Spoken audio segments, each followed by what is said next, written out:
we've got another lovely day in the hells ahead of us. But before we get too far into that, why don't we learn a bit about who's at our table, and then we'll learn what we did last time, and then we'll go on and play for what lies ahead. Hello, my name is Brent. I'll be playing Saren Starseeker. He's an Astro Elf Divine Soul Sorcerer who's still navigating the hells with a sliver of divinity in his soul left behind by an angel's sword.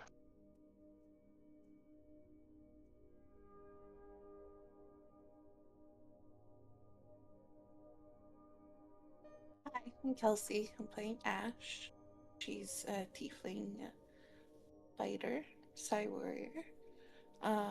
She is irritatingly close to finding her family, um, and is a mix of excited and nervous and scared. And that's all I got.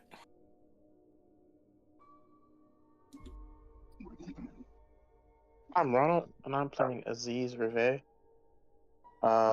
Dampier wizard with a sword, and he's just excited to be here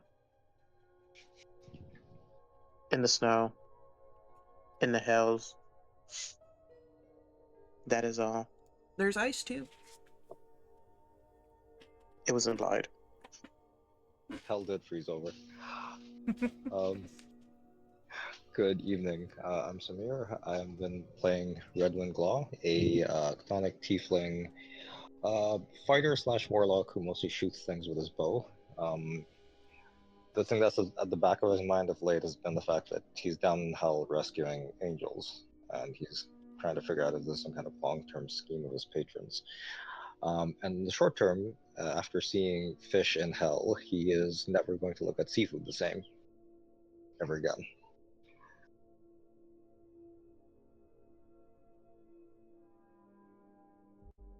Hi, I'm Andrew, and I play Lux Solaris, Toucher of Dragons, a human light cleric of Lathander. Lux is on a mission for the Church of Lathander, and a fun fact about Lux is although he may have thought they were going to kill us, he was very intrigued by the Kuatoa, and he sketched them down in his little notebook.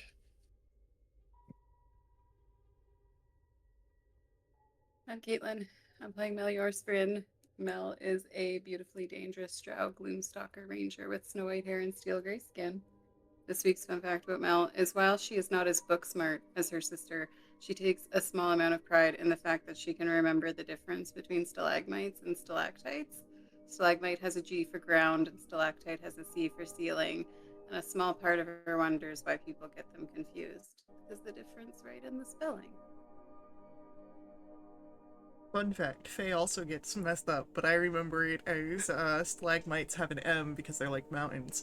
Um, but with that, I believe that is all of our introductions. Uh, you all have made it to Stygia, uh, the fifth layer of the nine hells. And it is a frozen wasteland with many dangers, a lot of which have been bypassed because Ash is, as mentioned, very close to finding her family here. However, the place that you needed to go to find Ash's family is not a place that can be found. It is a place that finds you once you are well and truly lost. And it took some exhausting hours of travel for you to be very well and truly lost. And you found a cave. A chasm is more like it, as it sloped downwards, and you heard the echoes of voices, even so far as the small settlement in the beginning, opening of the mouth of this recess in the ice, where you rested and cleared away some of that exhaustion. Though not before some people perhaps had some hallucinations upon their watchings. But after, I won't call it a good night's sleep, but I will say after some sleep, you were able to continue on the search for what is to be found. Now, you don't have just Ash's family that you are looking for. Lux is also tasked with finding something here, a rod, a artifact of great power. As you went further into the ice, you found that there are a labyrinth of tunnels, and as a group decided to ascend one, and found a group of Arctic and infernal Kuatoa. And there was a lovely discussion with them. But I believe when we left them, they were all chanting down. Or something of the nature. And I believe it was not long after that that we ended our session, where you have the rest of the maze of tunnels beneath you, or ahead of you, depending on your perspective.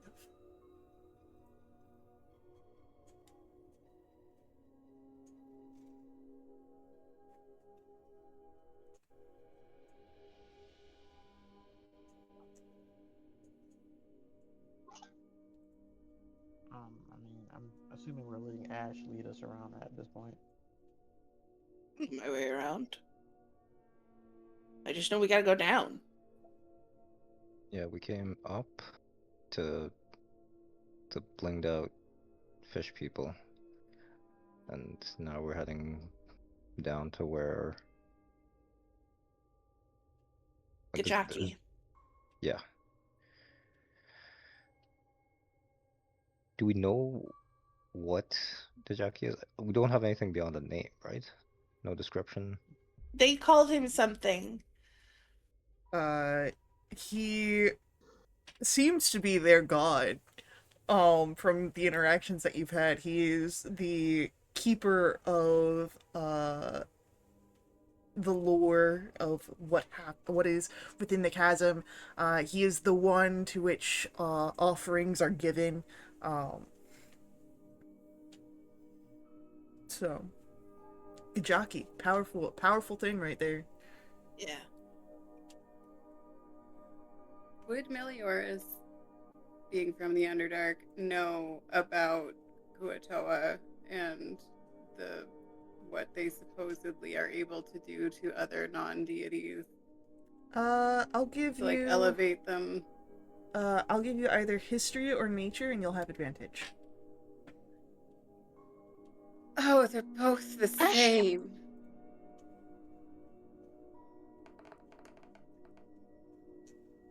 Oh, that's pretty good for Mel. That's a 17 history. Yeah, I'd say that you do know of Kuatoa, and that you don't know if this is accurate, but you have heard a rumor that Kuatoa, with enough prayer amongst them, can elevate even a mundane item to a deity. At least Yeah. Underdark Kuatoa can. You don't know if it's the same here in the Hells. Yeah. I'll explain that.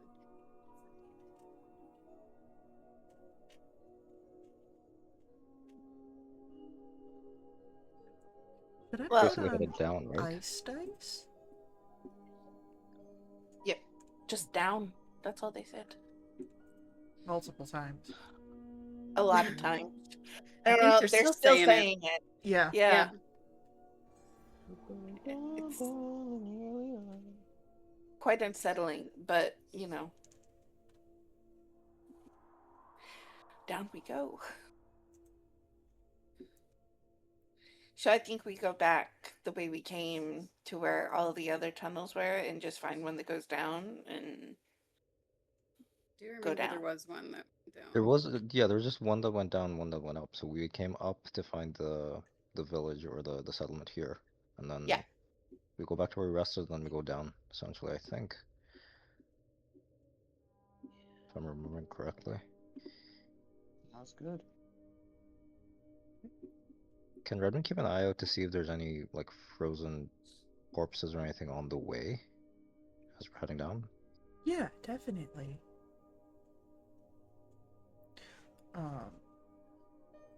Just go give me a perception roll. And this can be Sure. anyone who wants to do that as well. Okay. I've got advantage on visual perception, so I'll You can just keep apply an that, eye yeah. out. Yeah. Yeah, I really needed that. 15. Alright, I'll keep your 15 in mind. And I'll I keep got a 20. diseases in mind as well. Alright. As you continue moving down, you begin to notice how the tunnels are now twining closer together, some even corkscrewing down. But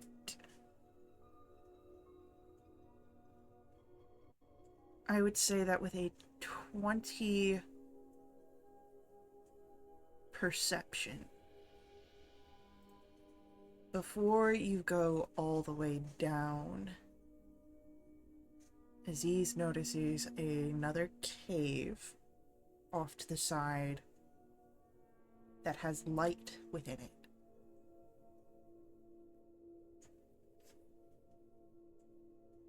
I will grab everyone's attention and point out the cave. Does it go down? No, so so what it is that you've gone down, but there are more paths going down, and it's like at the point where all of the downward paths converge, but just before that convergence point is where there is another tunnel that goes up that has the light shining down from it. Okay. I mean, You we hear can go anything? further down.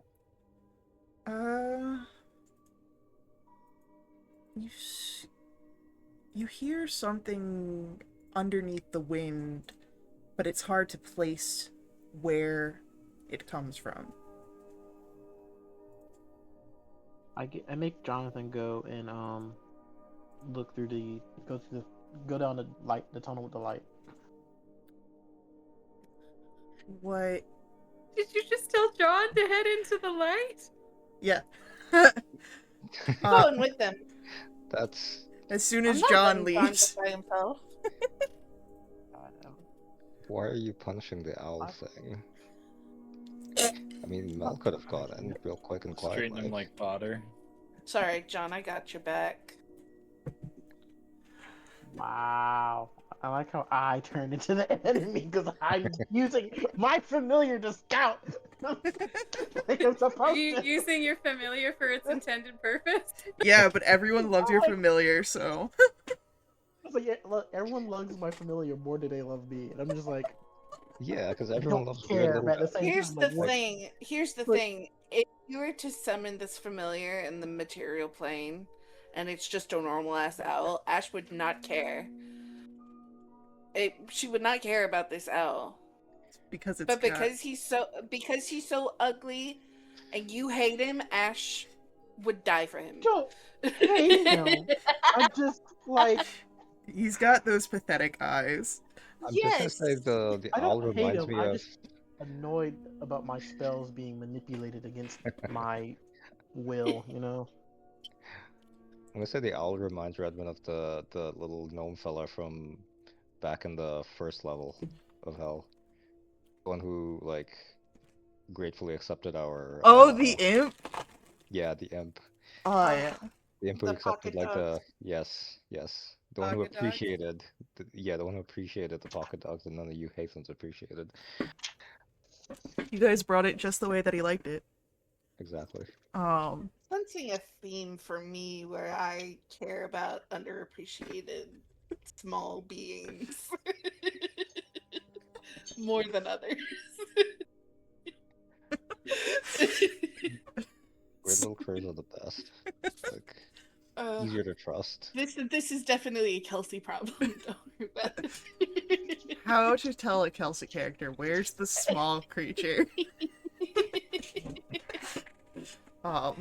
So, yeah, following John into this lit cavern, the cave here you see is large. It's very spacious, and the floor here has been worn to a point of being entirely smooth. The light that is here is faint, but it illuminates this wide wall of ice that is covered in complex and a little disturbing diagrams. And you see that standing before this wall are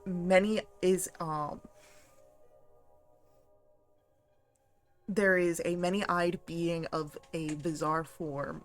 It is pale and seemingly cold as the ice. And you can see around it are all more of these Kuatoa. They are chattering their teeth and slapping the ground. But their faces are twisted here, eyeless. But they seem to be warped with a adoration, as you can hear what almost sounds like a voice, but it's more like the sound of an iceberg shattering, loud, violent. And it seems that this creature is preaching to these Kuatoa.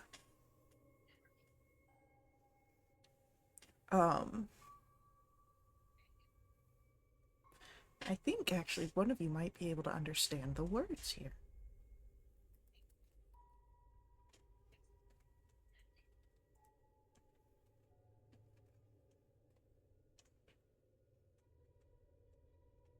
Assuming it's infernal as before. It is not infernal.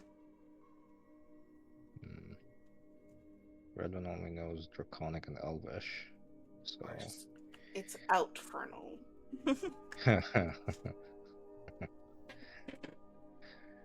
I'm definitely the first person to make that joke.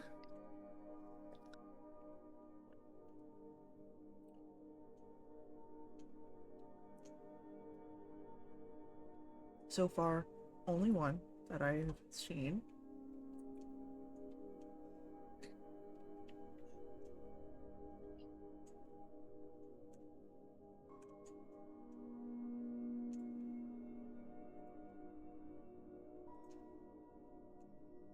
It is indeed only one person here who understands what this creature is speaking, and it is Saren who understands it, as it is speaking in Celestial.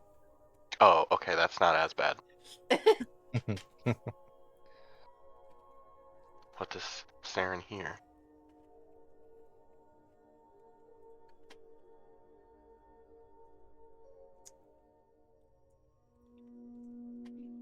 It is indeed preaching to the Kuatoa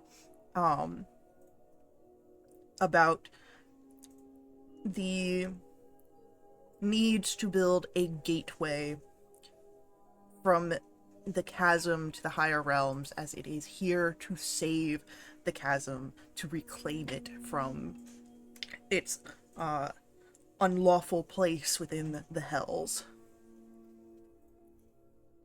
I'll just kind of softly repeat what it's saying in common. You'd also notice that it is speaking very violently in the fact that it is also speaking alongside this of raising a vast army to cleanse all of the lower planes.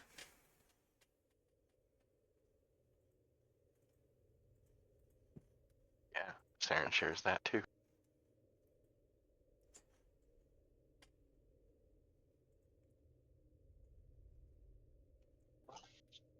Don't super like all that. Is this the guy we're looking for, or do we just need to go back and go down? I'd probably put all of my gold on the fact that this is Gajaki.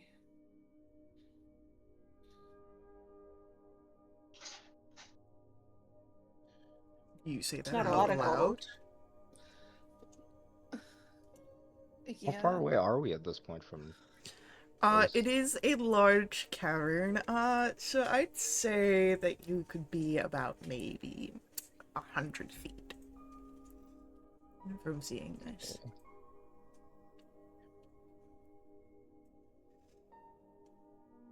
Can we make out the figure's shape at all? Oh yeah, it's Assuming it is like. it's massive. Hold on. I can read what it said. It is a many-eyed being of bizarre form, that is as pale and cold as the ice.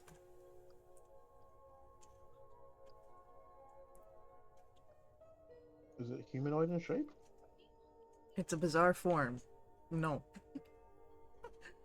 But Wait, is this a beholder? no. But it is many-eyed. Ash, you did say Gajaki out loud, right? Yeah. That grating noise that you could hear filling the cavern is now in your mind. You still hear the grating noise, but in your mind you understand it. How dare you bring such a name to my domain? I don't think it's him. What? How did you know? It's mad. It's mad. It's mad. It's mad. And I'm then sorry. you watch all the eyeless Kuatoa turn to face you. Oh no. The sound Oh, no. stops. Let's not send Jonathan in here by himself. Eerily silent, and you can only hear the ringing of the ice now.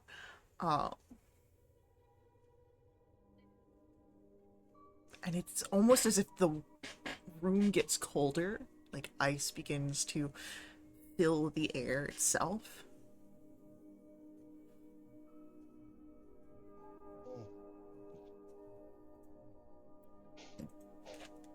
Sorry, I didn't mean to. It's just who we were told to look for.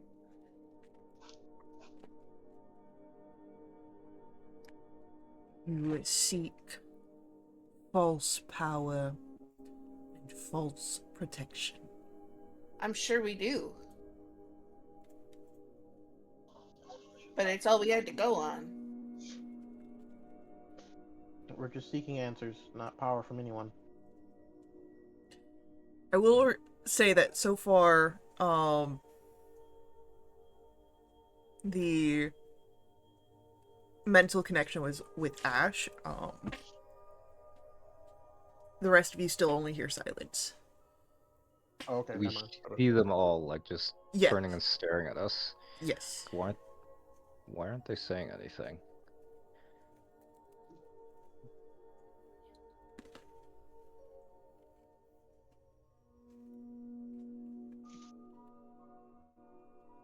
As you ask that aloud, the telepathy reaches to all of you now. I speak for those who will listen.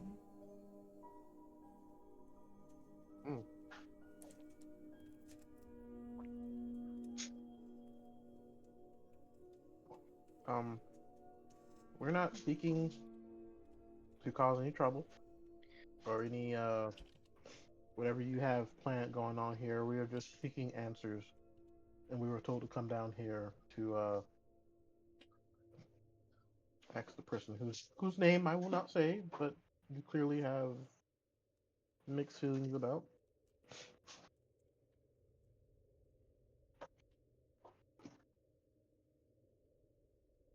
We're here for a rescue. We are not seeking to inflict violence unnecessarily.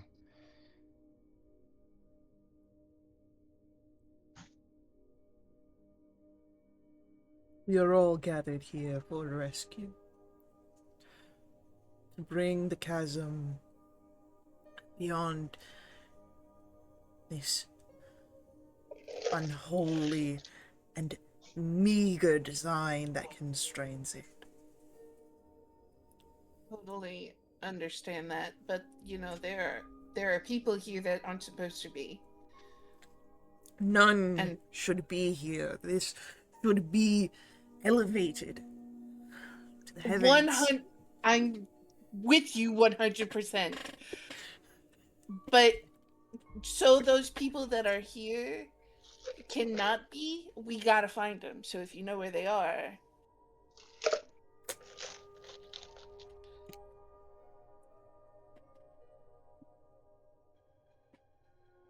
Do not seek knowledge.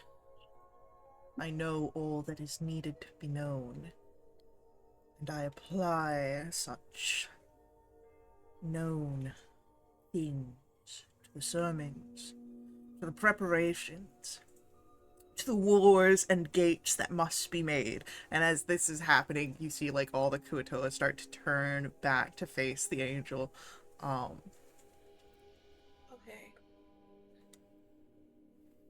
You are opposed to the thing down below, which that name that displeases you so much. Yes? There are those that claim it to be the ruler of the chasm, but the chasm is in an unholy place. It is wrong here. And so such a name, such a ruler is wrong and unfit. Completely agree.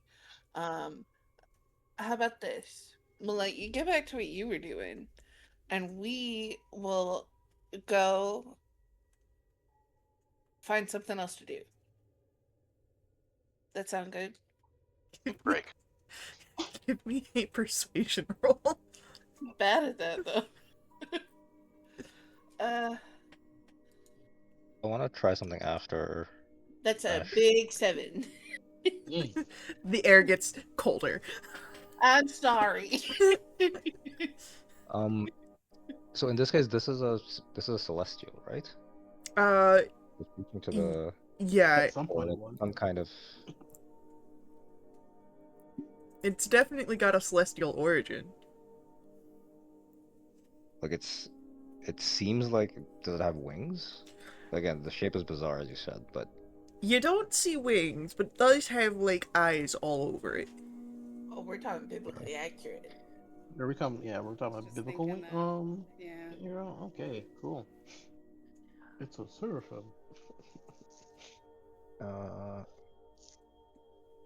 wonder if I can consult with Cern very quickly that it was speaking in celestial, which means its origins are not from the hells. It's come from up above somewhere, right? Would that be a safe assumption? I believe so. And it once out. So Redwin's okay. So Redwin's gonna raise his hand, like, or raise both hands in a gesture of like placation and kind of say, would it we are here to rescue some damned souls, but we have also been freeing or securing the release of celestials in the hells. If and I myself am bound to a warrior from somewhere far, far up above, as my patron, so I would ask, even though we're not aligned on the same goals,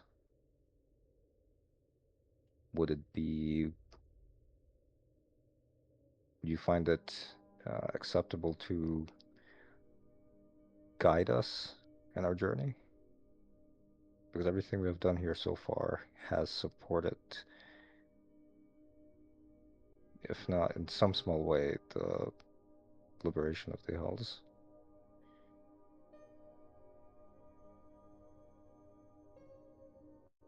I cannot guide you. There is work to be done here. My followers must be prepared, and they must make way for the gate.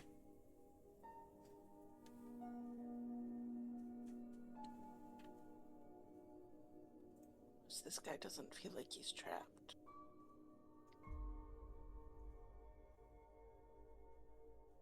Seems like he's got his shit figured out.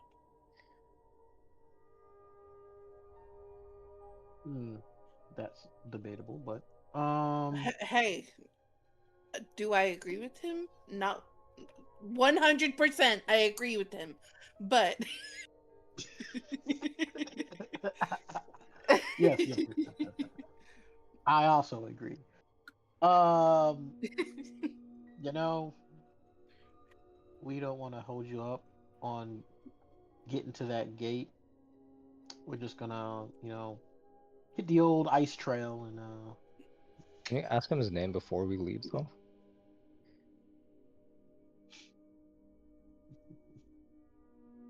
Give me But what title a... should we address you? If you asked for just a title, he will say that he is known as the Angel in the Ice. Right. roughly how many Kuatoa are in here? How big is his army? Oh, about a dozen or so. Oh, that's light work. We can do that. I don't have time for this. Oh yeah, no, I'm not saying I'm just saying it's light work if things came down to it. But yeah, we'll Oh, start what? double backing. As No, long as let's it's start possible. double back. Why would you? No, you. The reason No I what? asked is no. Never mind. Let's get out of telepathic range first. I don't want to be eavesdropping on our brains before we leave.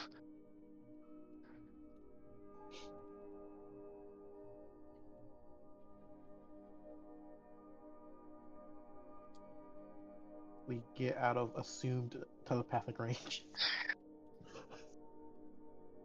Like after we're out of the cave, Redden's probably gonna say like, well, the other reason I asked for his name, look, he's not gonna help us, but you know, if we get down to Dijaki's lair and we need a distraction, we can always point him this way. Could be our offering. And not an offering, but again, if we need to thin the herd, or if we need to route some patrols or something the other way, we can send them on a goose chase here.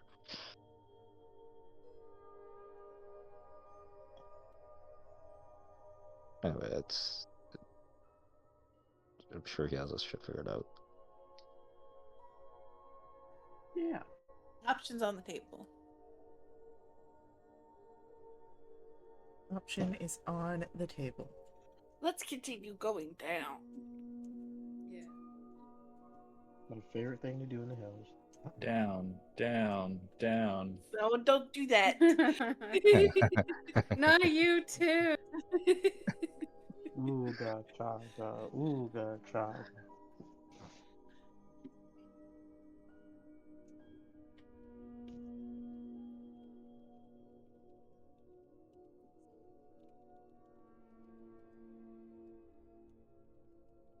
All right. So, heading further down.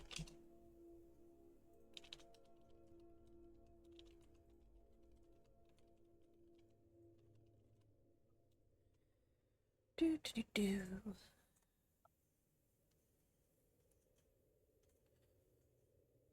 when you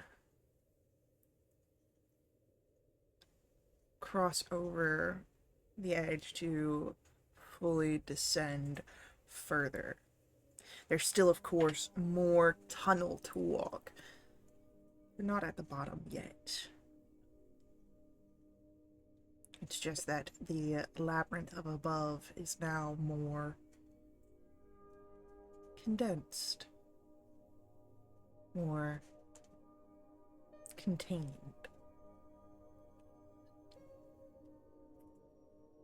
And you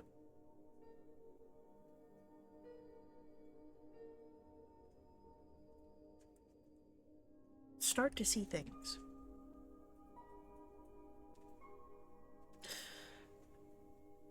Not corpses, but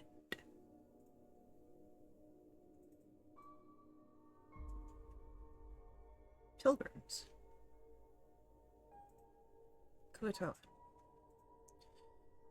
And you think you've seen an ice devil off to the side.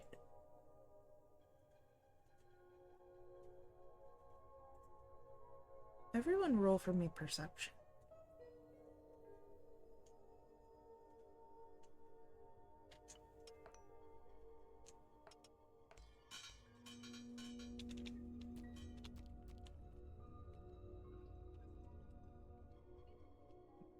Word on a 1 for a second. I was like, okay.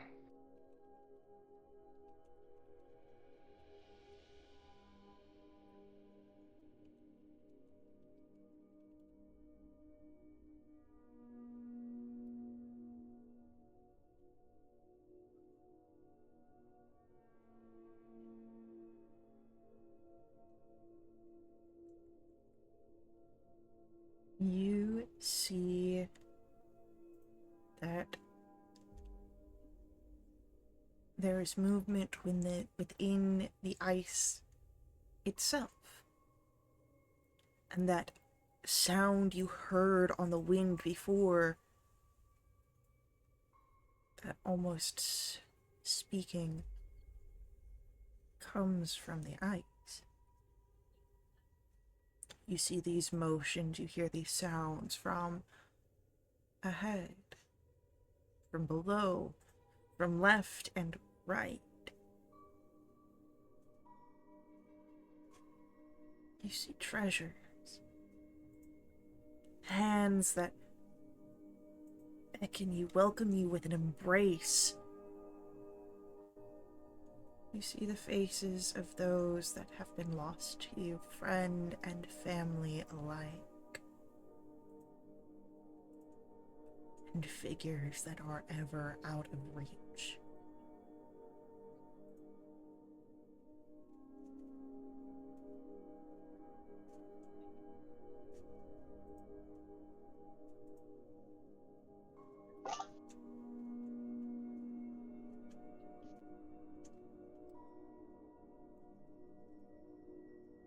The water that you had seen before is still here, a thin stream that continues to flow down.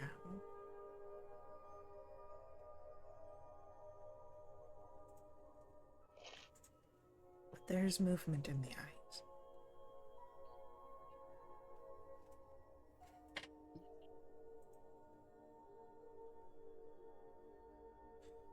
Can I have everyone make for me a wisdom saving throw here? Being charmed. Thanks. I'm actually gonna burn a luck point, I think, because 4 is not good. Being charmed. Well, that was horrible, but okay. In the moment of seeing these echoes, Ash and Redwin, you are struck. An icy cold pierces through you with shock. you first fall to your knees and gain the prone condition, but you'd each also gain 1 level of exhaustion. Oh, fun. Ouch. The rest of you, of course, witness this.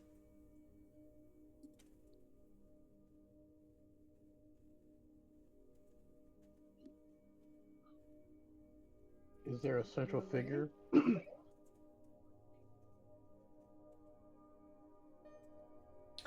No, just the ice.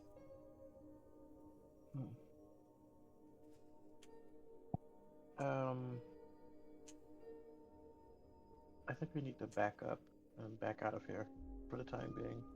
I start to grab Redwin, and I motion for Saren to get Ash.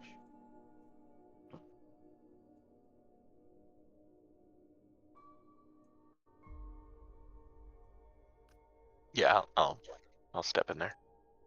And start backing up. No.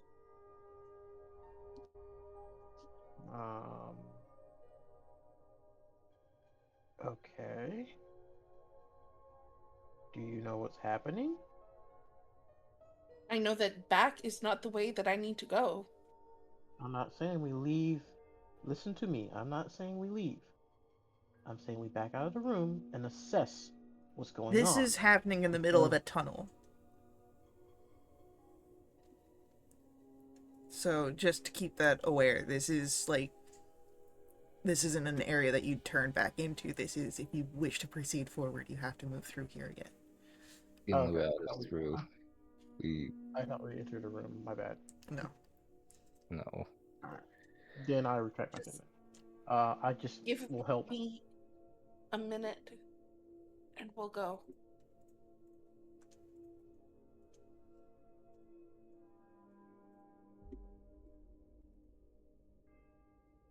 Alright.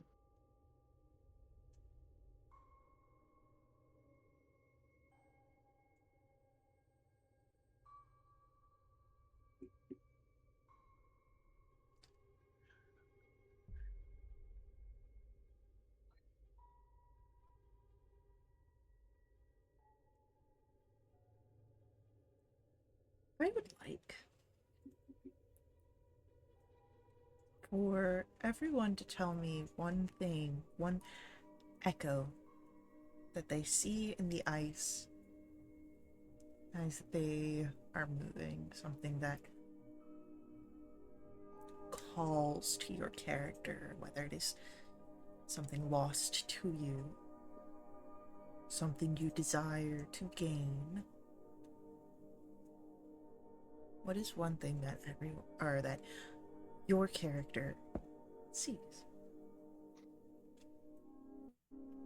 Saren has seen happier memories from on board the Cascade, his family's ship, where both of his parents are helping him learn and grow up and teaching him, and it's just lost to time at this point. For Redwin, I think the thing he's going to be seeing is a memory of the last time he met his mentor, Kessler Stone Eye, back in Waterdeep, I think. And she looked haunted, kind of paranoid, just a shadow of her former self. And that's what he kind of sees.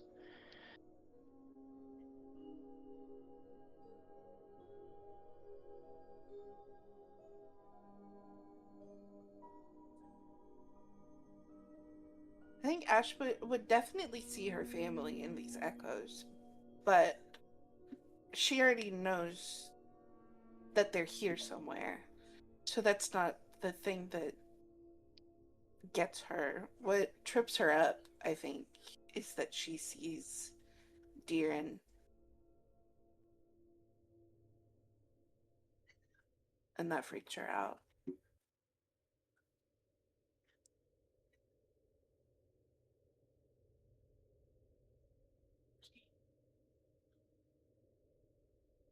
I would say Aziz is doing his darndest to ignore the echoes because unfortunately he's dealing with exhaustion and his vampiric nature is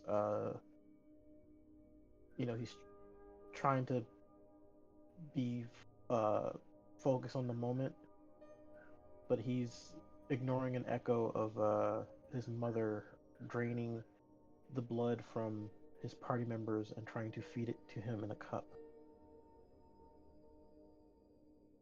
And he's doing his darndest to just ignore it and make sure everyone's fine. But there's a devil on his shoulder right now.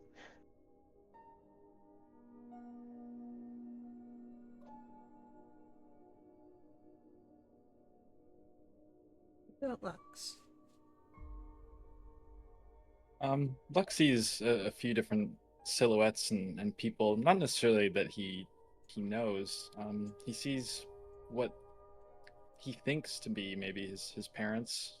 He doesn't really know what they look like particularly. He sees a family, arms reaching out for kind of loving embrace, but they're just out of his reach.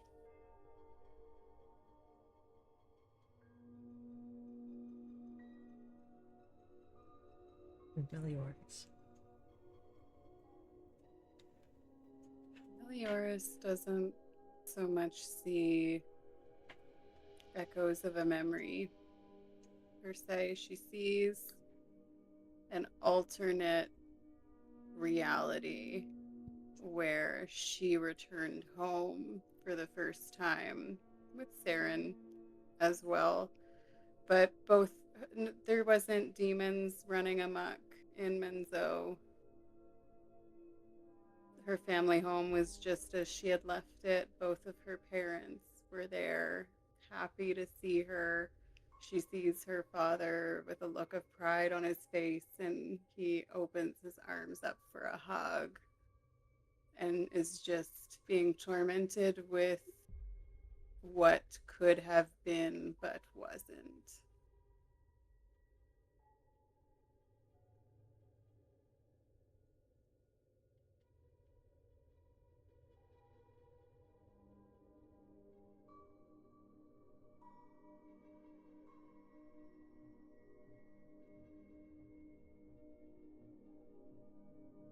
Going to ask for one more wisdom save against the echoes as you continue going down. They do not leave. In fact, they are always just ahead of you. 16, I think. I'm gonna use my luck point. I rolled off of a 19. I'm so mad. Oh, you gave it to me. Thanks. Alright. Gosh, out here being generous. Wait, can no, I'm not gonna let that slide. I'm gonna use Indomitable. Go for it. That's better. It's like a Yeah, you're good. 36. Got it back. 34. You got it back, yeah. Yeah. Alright, so no one fails this time. No one falls prone or gains exhaustion. You all sort of rally yourself since you know what you are up against. But it does get colder the deeper you move below the eyes. And then you start to hear the sound of drips. And as you were so very aware of the echoes in your peripheral, whether you had seen them or were actively ignoring them, where you come through now, you are very aware that the space feels empty. as the walls pull away and the caves that lie ahead of you are vast, and they are filled with water that is dark like ink. The dripping sounds come from droplets of melt water that are rolling off the ceiling above and strike the liquid below. Every so often you see these ripples that break the glass still surface, like something very large moving beneath it.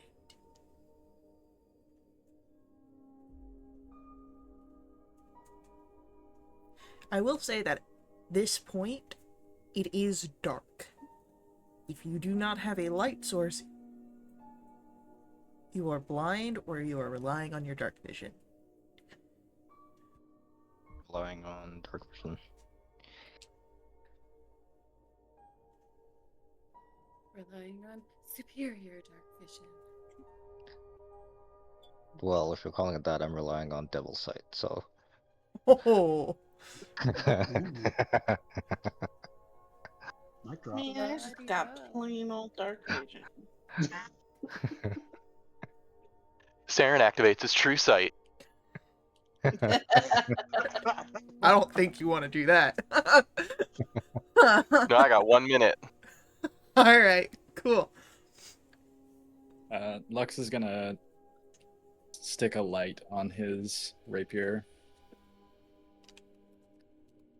because he's lame and he doesn't have any cool powers. All right.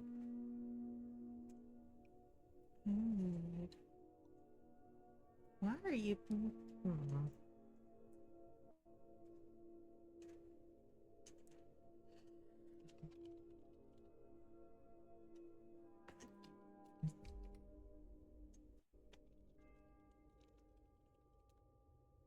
There it is.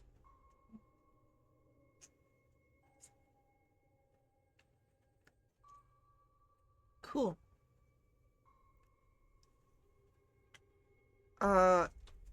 Yeah, since the ethereal plane doesn't really exist in the hells, but other things do. You would see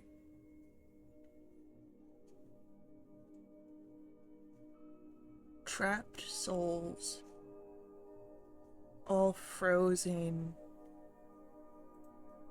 in like the midst of either sobs or screams, and those make up the walls around you.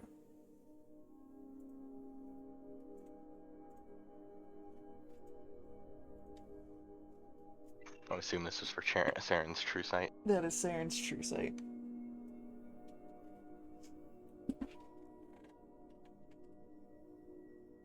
Yeah, Saren's gonna close his eyes for maybe like 10 seconds and open them up, and his true sight's gonna be off. You were right, I did not want to see that.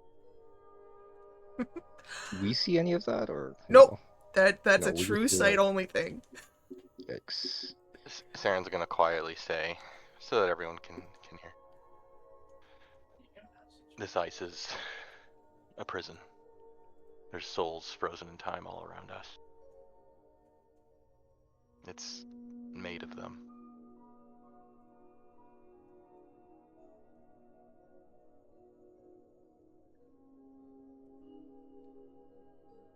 That.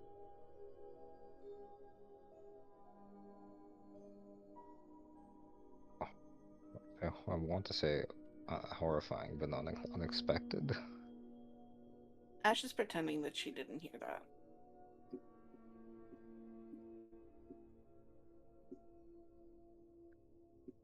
But he's also gonna ask her, did you see anything else beyond the prisoners?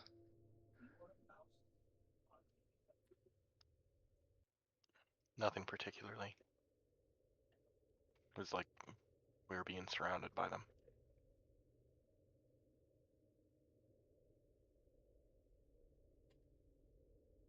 I hate to say it, but I miss the hell that kind of was just burning and choking ash.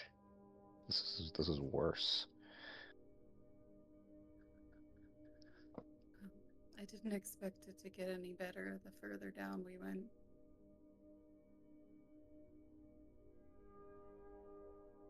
It gets more fun going further down, I promise.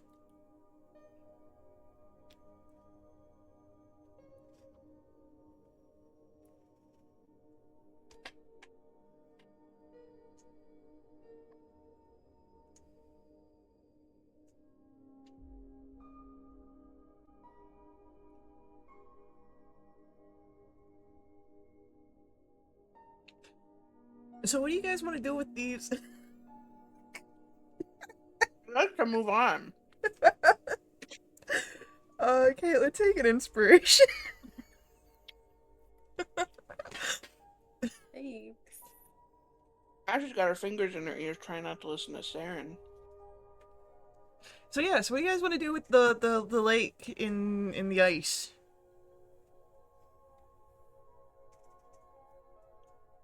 Does the lake fill the whole cavern? From what you can see, but it does continue on. Well, hold on, let me check something. You say you got Is it superior. What is the farthest that someone can see? 120? 180. Alright, fine. Not a contest. Superior beats it. The lake is. stretches beyond your visual range. So this cavern is pretty big. I'd say it's on the order of maybe 600 feet. Not that you guys know that. But the lake is frozen, right? Like it's not. No, No, it's but liquid. the lake Oh, is right, made. sorry. Yeah, it's Sorry, made of the the lake is- meltwater. Right. Mhm. And we don't see any boats or docks or anything resembling Nope, anything of that sort here. nothing like that. I really hope we don't gotta go in that water. But I don't see the other side. Is it frozen over, or is it like an actual like lake? Actual lake. Water? Though you would notice that there are areas of like little ice islands in between that are almost like jagged out like rocks, but they're not like flat plateaus or anything like that. Mm. I'll use my spell, summon boat. I'm kidding. Man, that would have been super useful. I think there is a in one of the Cobalt, the Midgard, the ice, Viking-based book. There is I think you can summon a longboat, but I do not have that spell. Most of my stuff, I don't have anything I can summon to act as a Can I raft touch or it? anything. Yeah, Oh God. it's wet and it's cold, Okay. but it feels Why like is that? water. Okay. Does it like drop off completely right at the edge? No, it feels like walking into a lake. There's like, a sort of slow descent. Okay. Don't freak out. I'm not gonna go far. I'm just gonna see how deep it goes. Okay? Um. Should we be concerned that there's liquid water here at all? Yes. I very don't know. concerned. It's very cold. It should be. I'll is be it? fine. It feeling cold and it being cold are two different things in a magical realm. I'll be fine. I'd like Hmm. to walk into the lake. Okay. Cool. How tall is Ash? 5'9". 5'9". Alright. So you do get to a point in the lake that seems so far to be its deepest that you have to be on your tiptoes with your chin Okay. tilted up. But you So do this is probably not feasible. Yeah. To walk. Probably not. But like I said, there are patches of, ice islands that you can sort of move to reprieve from swimming. Does it stay shallow along the edges, I wonder? One way to find out. Is it just like a bowl? One way to find out.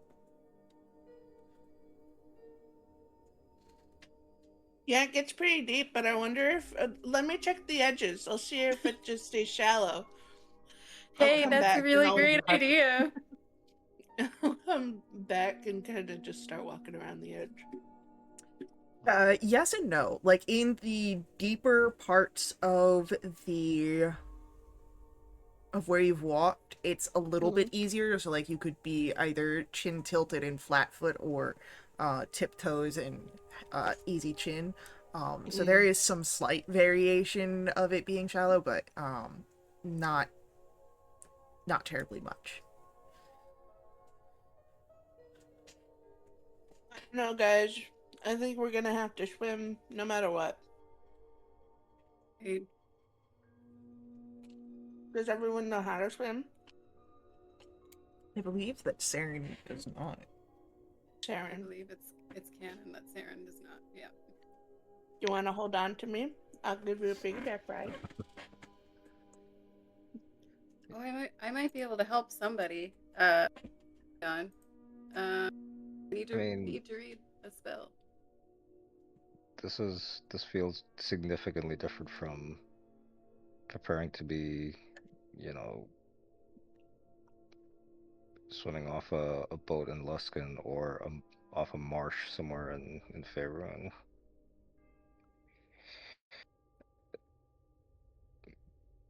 Hey, Ash. Yeah. What's your passive perception? 15. Cool. You feel something on the bottom of the lake. Mm. Can I see? No, the water is like an inky black. I hate that. Okay. Hold on before you get in. Just felt something. Did it move? I don't know. It seems stationary. It didn't move. But it's there. Hold on. I'm gonna do something really stupid. I'm gonna take a breath and I'm gonna go under. Okay.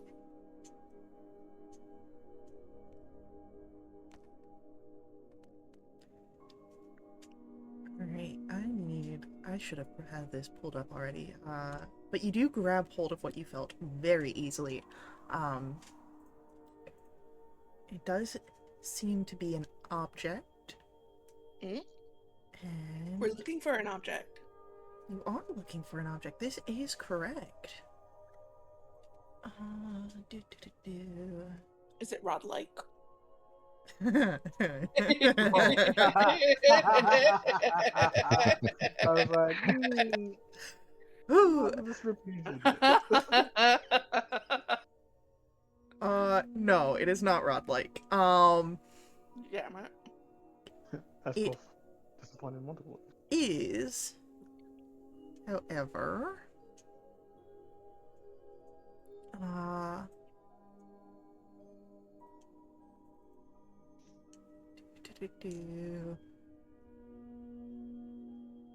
want. No, why are this all? I don't want these. Why?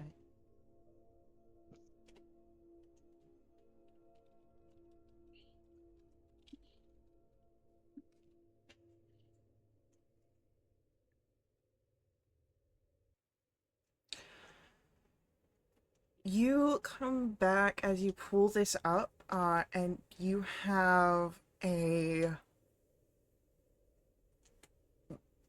bar of metal in your hand. Oh. And looking it over, hard to say for sure in the dark what it is, but you think you're either looking at silver or platinum. Oh.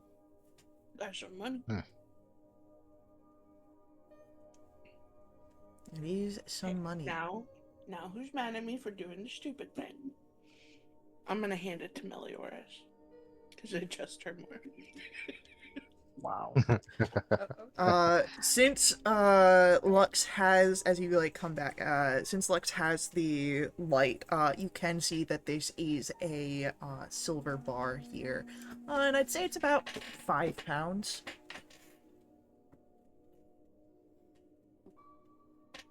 So it does seem that there are treasures at the bottom of this lake, should you wish to search it as you move through.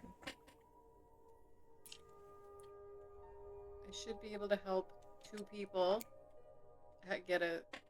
mechanically get a swimming speed with freedom of movement. You don't have a swim speed? Like, what's the rule for it?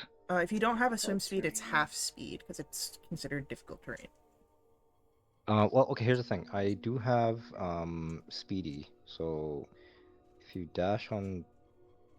take the dash action on your turn, difficult terrain doesn't cost you extra movement. So if we're not in combat, can you assume that difficult terrain isn't gonna cost him movement? I'm gonna say it's a little different, based on the movement type, essentially. Yep. Okay. Fair enough. Just because this is like speedy as like footwork compared to like full body motion. Fair enough. Alright, base speed 40 goes to 20, and then I think I'll lose another 5 from exhaustion. Sounds about right. Yep. Other question. If you have a swim speed, yes, does that mean if you were to say, I don't know, get into combat in the water, your attacks are not at disadvantage? Or are they at disadvantage regardless if you're making like melee attacks under the water? That's a great question. Let me double check, because I think I have something that I want to answer, but I want to make sure that I'm answering it correctly. I'd be happy to burn both my only 4-level spell slots to help 2 people not have disadvantage if we're getting into a fight with whatever creature lives in here. Oh, who's to say something lives here? Oh, I don't know. I think it was alluded to when we first entered the chamber. There is Maybe movement a little. in the water. The current. There. But there's also movement in the ice. The fact that there's water here is freaking me out. Don't worry about it. What is causing the ice to melt? And what does that mean for the souls that the wall is made of? Many questions. Wait, are we Basic swimming? Are we swimming in souls? Are you? Why can't we just be in the moment? We're in this awesome ice. Just the moment Cave. might kill us. It hasn't yet. Here's where it is. Wasn't- Cool. We're she swimming. suffers It's from fine. How long before she suffers hypothermia? Underwater. When making a melee weapon attack, a creature that doesn't have a swim speed, either natural or granted by magic, has disadvantage on the attack roll unless the weapon is a dagger, javelin, short sword, spear, or trident. A ranged weapon automatically misses a target beyond the weapon's normal reach. Even against a target within normal range, the attack roll has disadvantage unless the weapon is a crossbow, a net, or a weapon that is thrown like a javelin, including a spear, trident, or dart. Characters and objects that are fully immersed in water have resistance to fire damage. Actually, one follow-up question there. What about like cantrips and that kind of thing about magic attacks? Oh wait, hold on. That was the 2014. Why is that the 2014? Hold on. Let me double check to see if that's changed any. Okay, yes, it has actually changed. Sorry, I knew that sounded weird. Attack rolls for weapon underwater. Creature with swim speed has a creature without swim speed disadvantage on attack roll unless the weapon does piercing damage. A ranged attack roll underwater automatically misses a target beyond the normal's range. Blah blah blah blah blah. Has disadvantage on an attack roll within normal range and fire resistance. All right, cool. Simplified, same deal. All right, what was the follow-up question? Cantrips. Cantrips. Oh, that's great. If you can't speak or breathe underwater, you lose the air that is utilized for a verbal component casting. Yeah, it is verbal. Yep. Okay. We're not the hard way ones. I don't go easy on magic rules. You sure you want to cast that spell?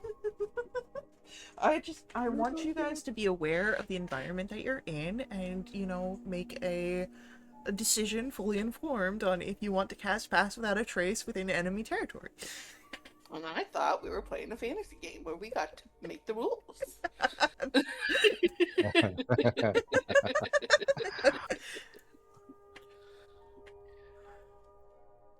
Alright, so, limited air, if you are casting underwater. If you are just in the water and you have capability to speak, you're fine. Yeah, so if you're like, in a shallow area where you're kind of like knee deep or whatever, then you're still fine. But Yep. if you're trying to do it below the water level, yeah, makes sense. That tracks. So, before we head in there, would two of you like a swim speed? I wouldn't say no. I should be good. I wouldn't say no, also. Yeah, I'll manage, I think.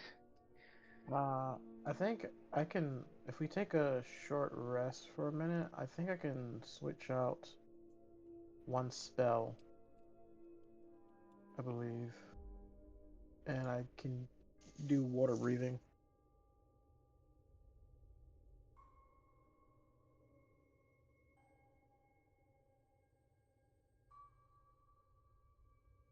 But, I understand we're under a time crunch, and I don't know if, I don't want to technically breathe whatever the heck this is. But It's just one of the better water. options. It's fine. Okay. Not like it's not a horse manure from this phone. Right? There's goodies in here. Come on. There is goodies Really in there. happy silver. I mean, yeah, if everyone's willing to wait, I can swap out a spell for water breathing. Yeah, I go believe I ahead. can get just about everybody. You take a rest. So 1 I'm hour. good. 1 I'm hour gonna of keep- rest or looking through. I will say, if you do take a short rest here, you can forego getting your short rest benefits to look around the lake and search I for. would- Yeah. Yeah, I'm not I'll gonna do take short that rest. too. Yeah, same here. Redden's also Okay. gonna like scout a little bit.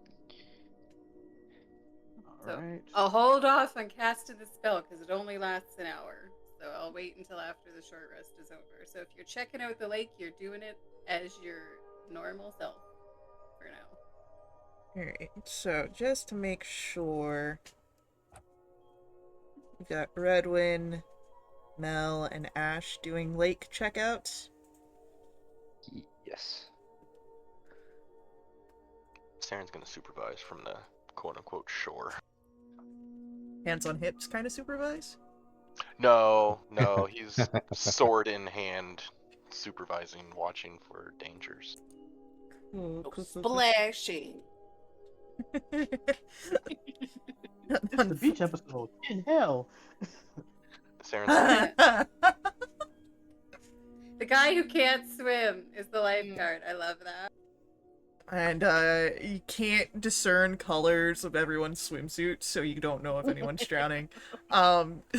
Because dark I think vision what is just sucks- gray. Lux, did you also say you were checking out the lake? I was thinking about it, and now like my better judgment's telling me that's probably not a good idea. So No, do I'll it. chill on shore for now. Do it. It's fine. 4 people means 4 times treasure, right? And we need another guy that can't swim on shore, just in case something bad Ah, happens. gotcha. I see how it is. Beautiful, beautiful, beautiful. Great. Oh, never. Oh, never mind. Yeah, I didn't realize. I was looking at it, but I didn't realize water breathing is a ritual spell, so I don't have to add it to my spell list. Right. You can just do it now. Yeah, I can just do it. It takes me longer to cast it, but yeah, I'm just Cool. like, oh. All right. Cool. All So we look around for 10 minutes instead of an hour. Yeah. Then I'm gonna change how we approach this just a little bit. I would like everyone who is in the water searching around to roll me first an investigation roll, and then second a percentile roll.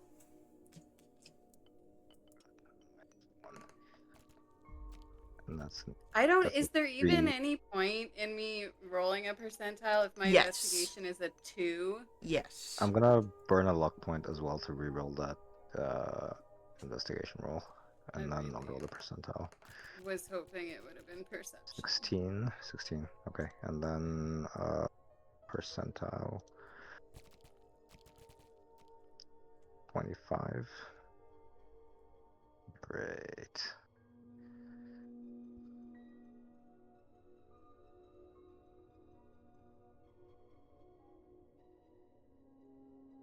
Beautiful. Beautiful.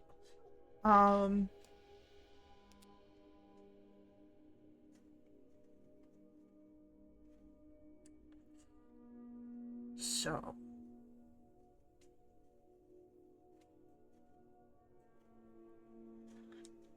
That is very interesting. Cool. That's what we're gonna do then.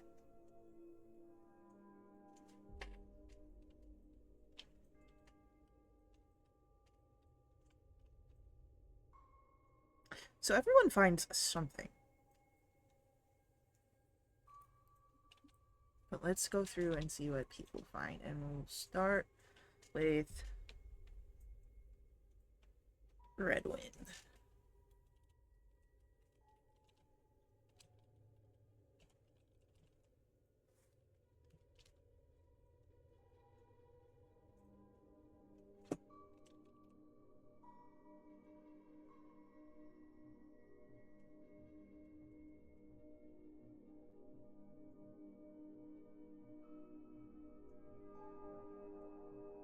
Alright,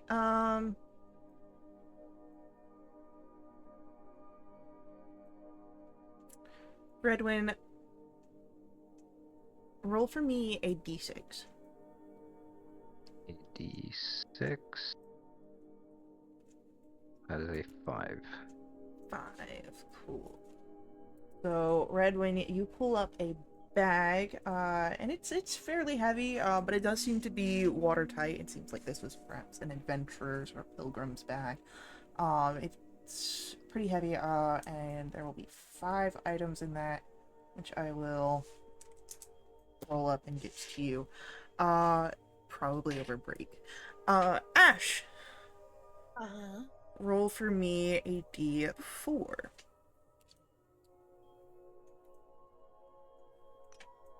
One. Alright, so you will find a single item. And we will get to that in a minute. And then Meliors. Did I find a bad time? You found something. You find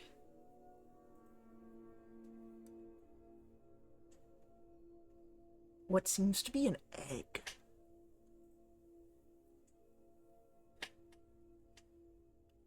It's almost like How big is this egg?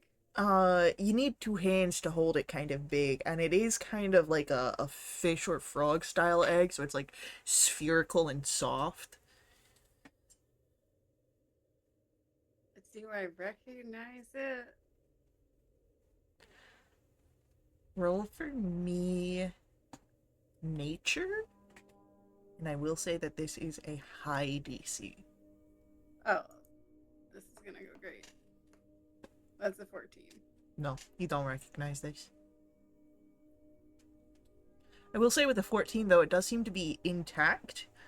So it's probably a still developing egg. We're just gonna leave that where it is. Cool.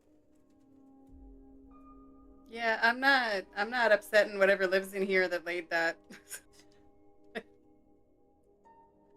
I'm so sorry. I did not mean to disturb you. Little one, put you right back.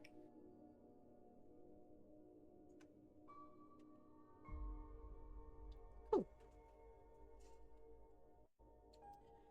So, 10 minutes goes by, you're all able to make it back to the shore, in preparation of the spell being ritually cast. And I'd say in this moment, would Redwin be opening up the bag of goodies? Or He saving would- that? Saving that for later, considering he's not really great at swimming, so he's probably just gonna tie a rope around it and try and drag it along, as opposed to trying to open it up right now. Oh, this would be going back to get the water breathing, so on the beach. Okay, alright, so that's fine then. In that case, he would go back to the beach and just open it, tentatively open it up and see what's in there. Cool.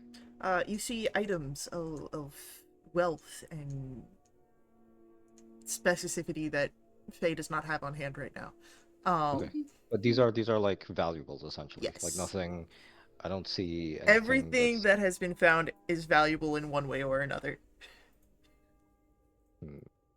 Okay, so at this point he's going to like again, leave it on the shore for pickup on the way back, or again into the party inventory, I guess. Yeah, we can put it in But- the party inventory. Okay. So then, what we'll say is that you all have what you found, and I will be getting details to people over break. Gotcha. You get the spell placed upon you for the water breathing. How many ever that would affect. Up to 10 willing creatures. I don't think anyone here is unwilling. You don't know. Are you unwilling? Do we just grow gills? Or I like, wouldn't be What's surprised. the deal? What is we're what does not- the spell look like? We're not turning into the Kuato, are we? Do you want to? No. I turned him into a court. No, okay. My version of water breathing is fairly simple. At first you won't see anything, but I'm pretty sure we're probably about to take a break, but I don't know. But when you get into the water, there's like a very thin layer of like almost air that circulates around you. It's almost like you walking around. Everyone kind of almost looks like a as if you just opened up a fizzy Sprite. There's like this. Yeah, there's like this. There's like this layer of air that allows you to move freely, and help you stay afloat. So, as you all sort of have that comfortability of being able to breathe should you need to. About the same area that Melior's was just searching in, as I'm sure that Melior's has sent off the 2 spells promised for freedom of movement as well. Yeah. Lux and Saren. Lux and Saren. We see that in the area that Melior's was just searching, those ripples come, but they are much more active. This is where we go to break. What's someone's mama?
So the water is moving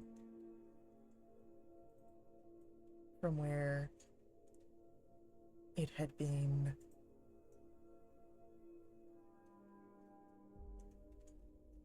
most recently occupied by Melioras.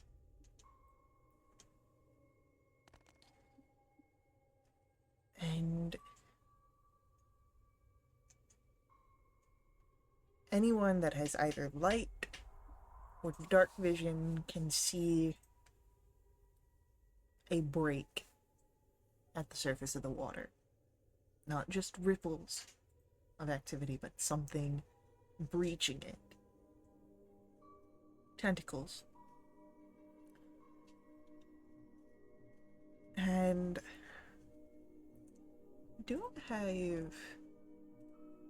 have a leak or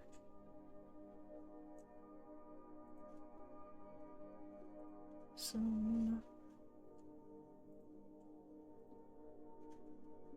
Ooh, this could work.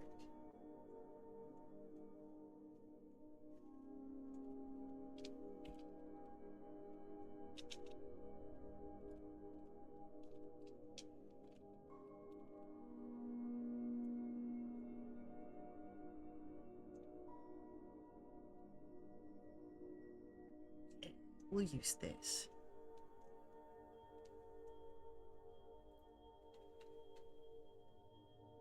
And put y'all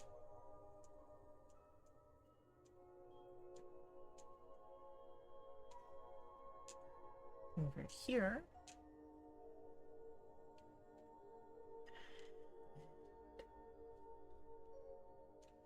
The disturbance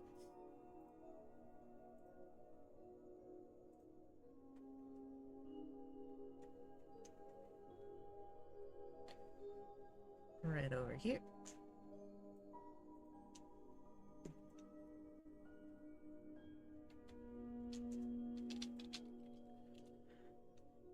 And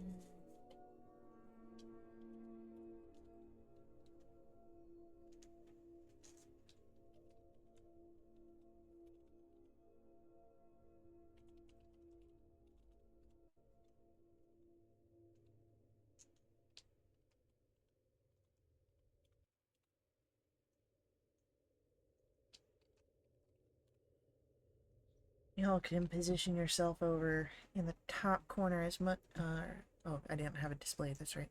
Because I was doing things.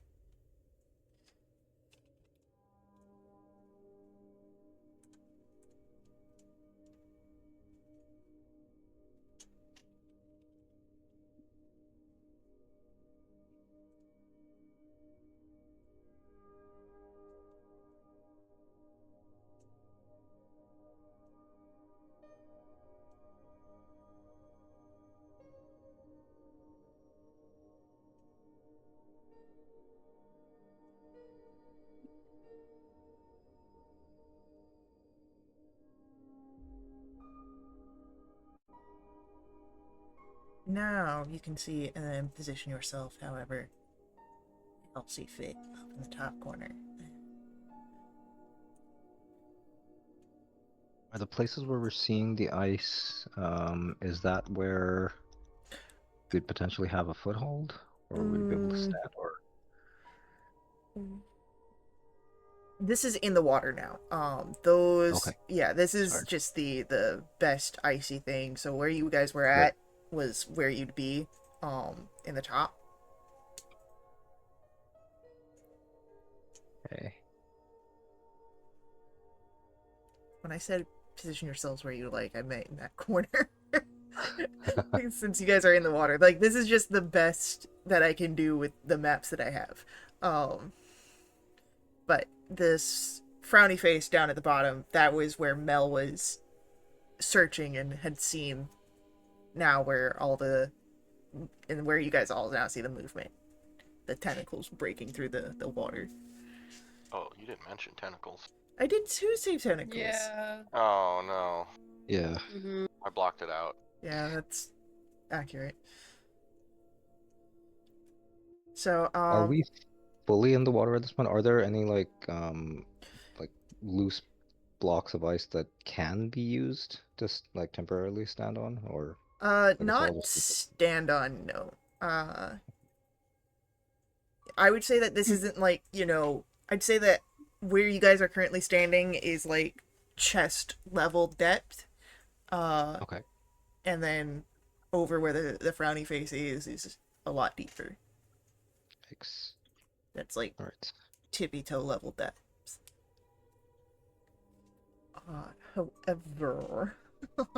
However, I would like there to be some initiatives rolled. All right. Can't imagine why. Can't imagine why. 10, a 6. Jeez. What is up with all these natural twos I keep getting? What is up with that? You know what? I'm gonna burn a luck point again. Why not? Great. Amazing. Slightly better. Slightly better.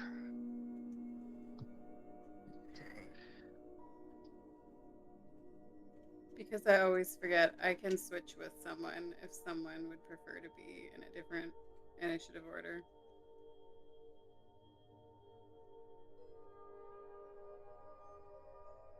I'm good. Alright. Then, with that, I'll start there and get some icy battle music coming through. Oh,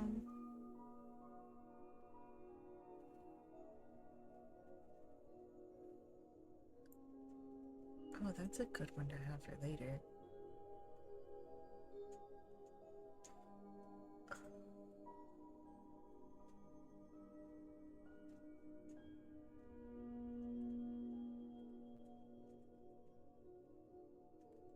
And we'll just go for this one.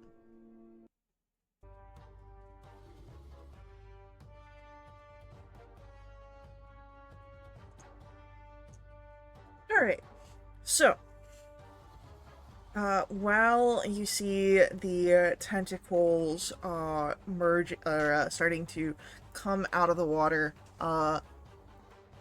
Lux, you're not quite sure what these creatures are yet, but you are the first to act in this moment. What would you like to do? I'm gonna go ahead and cast level 3 Bless. Bless up everybody else in the party. Alright. And I don't think I can really do much with my bonus action, so that'll be my turn. Alright. Saren, it is your turn. Do I get a sense of like how much of the water is being disturbed by whatever seems to have been upset? Yeah. I can do this. I've got a handy dandy tool.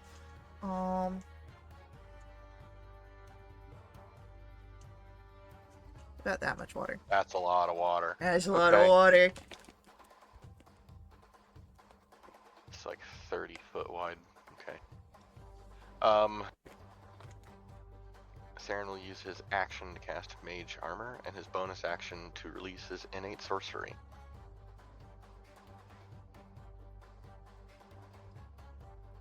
Alright. And his positioning seems safe-ish. Thank you.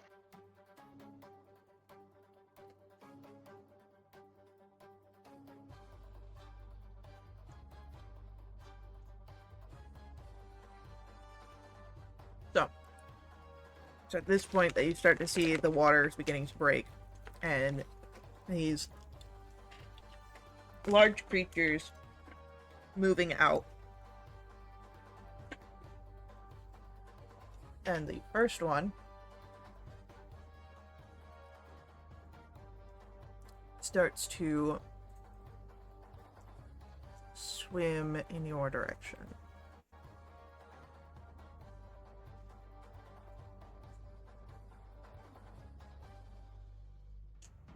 and can make it all the way over to Ash. And we can just do a little reveal of what you guys are looking at. Ooh.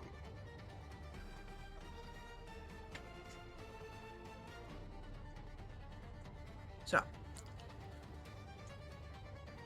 But that takes all of its action and movement. As Ash, it is now your turn.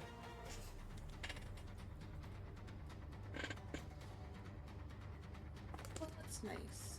It saved me my movement. I'm gonna stab it 3 times.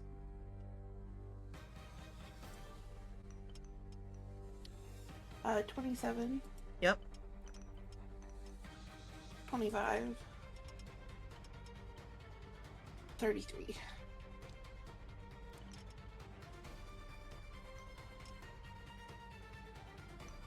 Oh, for a boatload of damage.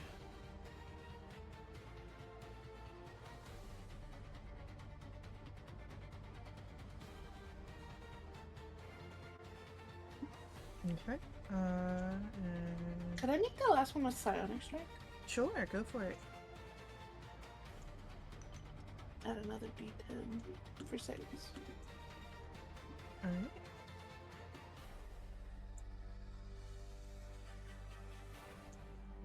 And anything else from Ash? That's my turn. It is going to be Aziz, your turn.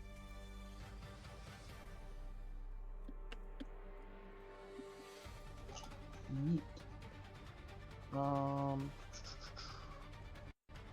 Not wanting to leave the spot I'm in right now, I am going to go ahead and activate my blade song.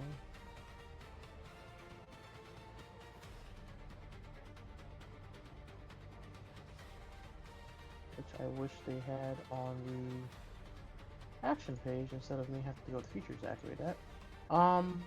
And I am going to cast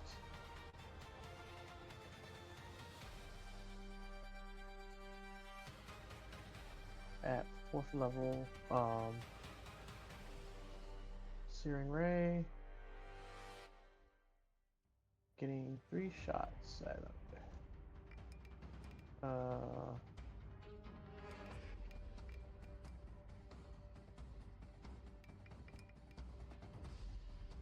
Nice. Not so nice. Assuming a 13 does not hit. No, a 13 does not. Everything else does. And were you splitting these up again, or No, just the one that, in front of Ash? yeah. Well, I'll do 2 at the one in front of Ash and then 1 at B in the Okay. back there. Which one do you want to hit? I should. Which one do you want to hit B? The natural. Yeah, 20. I figured.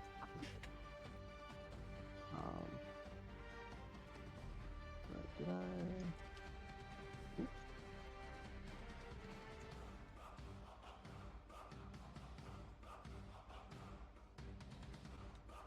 And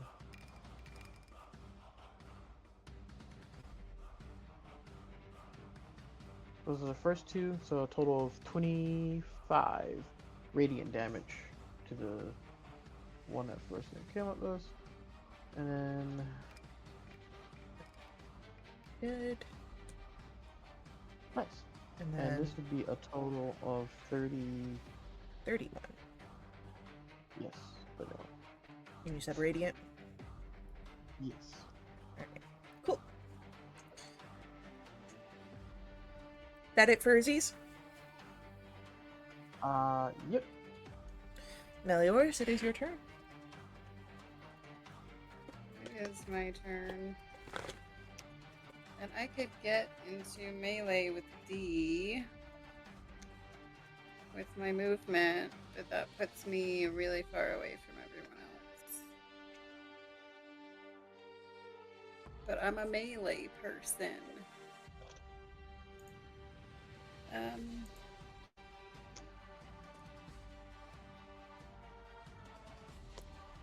Okay, you know what?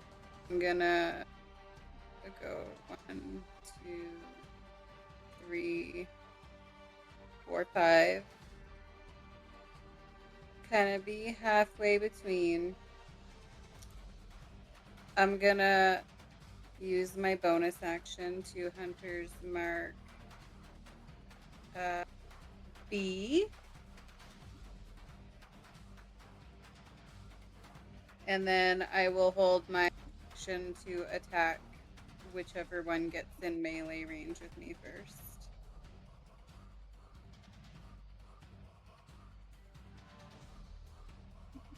Okay.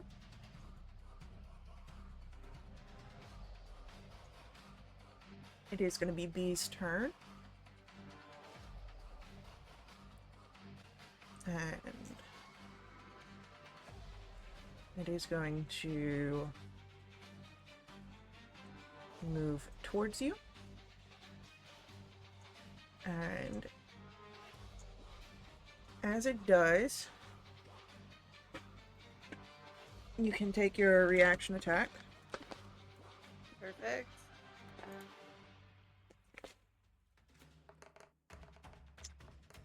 First one is a 21. Now, I did learn something recently, that with reaction held attack actions, it does not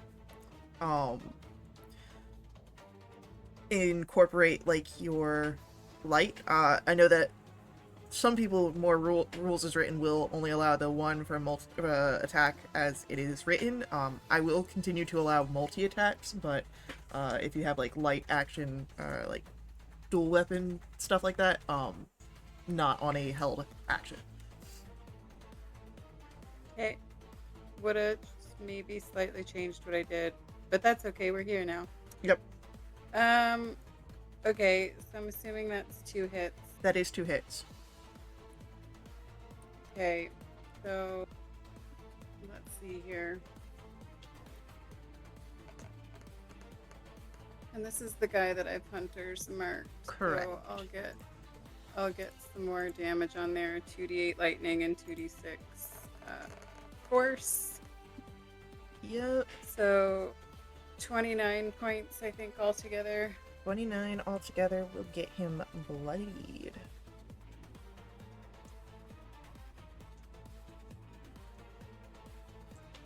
Alrighty. And then while he's here, I need Melioras to make for me. Oh no, not yet. He's gotta do this first. He's going to try and hit. That's a 25 on the first attack. That hits me, yep. For 13 bludgeoning damage, and you are grappled. He's going to try again with a 17 to hit. I'll parry that. Oh no, I used my reaction to do a held attack. You did use That your just reaction. hits me. That's 12 points of bludgeoning damage, and then I need you to make me a Constitution saving throw. 21. Alright, you are fine. Not that you really needed it, because it is the poison condition, which I do believe that you don't have to worry about. Let me see which one I'm attuned to. I am attuned to that one, yes. I am immune to the poisoned condition right now. Cool. So yeah, you're just grappled, which means that I can use this little handy-dandy, Oh, right. They do, yeah, they do conditions in You've the got map condition now. Find where it's at. Oh, you gotta probably do it on Oh, the I sheet. set it on my sheet so it shows it up on the map. That's right. There's a way you can do it on the map as well, the map token. Because I was messing around with it earlier. I just don't remember where to find it now. But that's it for our tool. Redwin, it's your turn. So Redwin is going to, he's in chest height, he's not really confident in the ability to land an attack with an arrow, but he can cast spells, which is useful, despite his exhaustion. Run me through it. This is a 20-foot radius sphere, right? What I've got here? Yeah, looks about it. 40 foot diameter, 20-foot radius. Yeah. So, let's double check the distance. It's within 120 feet, so yeah, this is within it. He's going to cast, where is it? Synaptic Static. I don't think the spell DC is affected by exhaustion, what I remember. So it'll still be an int 18 save from all three of these chunky lobster guys. And 86 psychic, I believe. Let's double check. 8d6 psychic damage on failed, half as much on successful, and for the next 1 minute it'll subtract 1d6 from attack rolls and ability checks. And it can make an int saving throw at the end of each of its turns. So I'll just run the damage here. I don't know how much it'll be. 29 psychic damage. Okay. And half on a success. Alright.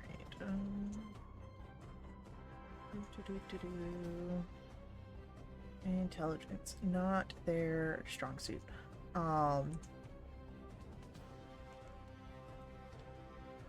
He got a 6.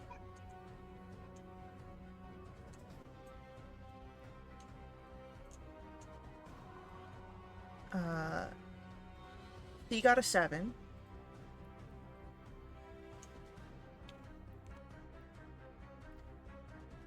And D also got a 7. So they all take 29 points of psychic damage, and they all subtract 1d6 from their attack rolls and ability checks for the next 1 minute. And they can, like, I think C and D have their turns coming up, so at the end of their turns they can try the int save again. I doubt they're gonna make it, but we can always try. No longer And that's You are no longer grappled. let out a shriek and just like collapse into the water. That's Redwin's turn. Yeah.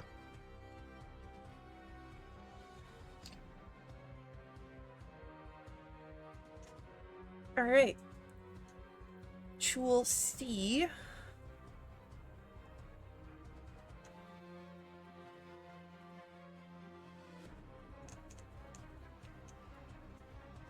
Make it here. And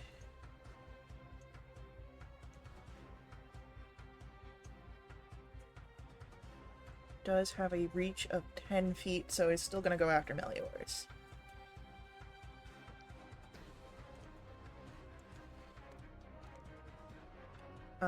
But I believe that a 9 does not hit. No.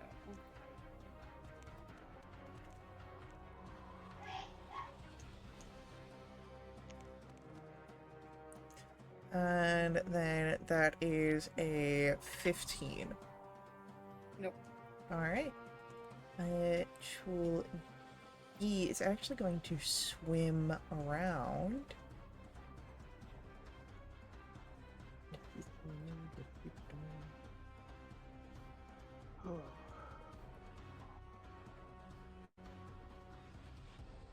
Get over here. As the tentacles that come from underneath its mouth are like reaching out towards Aziz, trying to siphon the magic that it sensed from you. Bring us to the top of the round, and so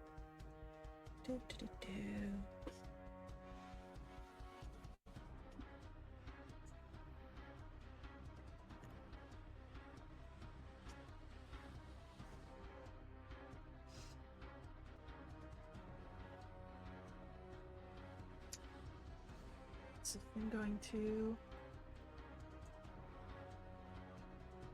Yeah, it's going to...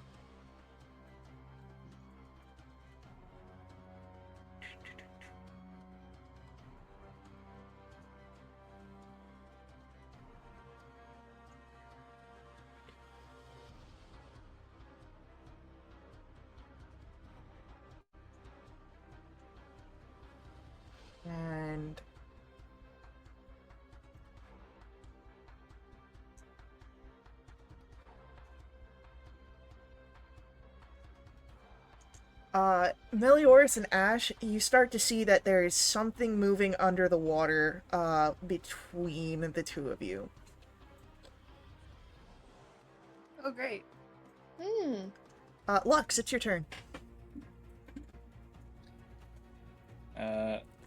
So because of my terrible, terrible eyesight in here, I think I would have disadvantage on C. So we're gonna go ahead and get a level 2 guiding bolt on Mr. D over there. And that's a terrible roll. 13. A 13 does not cut it, unfortunately. Alrighty. Well, I think that's it. So Saren, it's your turn. Saren's going to Sorcerer's Burst at Troll C.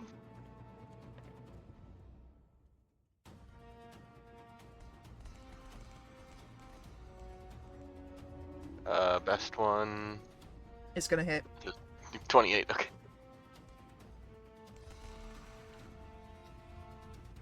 That'll be 11, we'll call it, sorry, I should have known ahead of time. We'll call it lightning damage. Okay. And for bonus action, I would like to cast, hang on, I gotta check the range.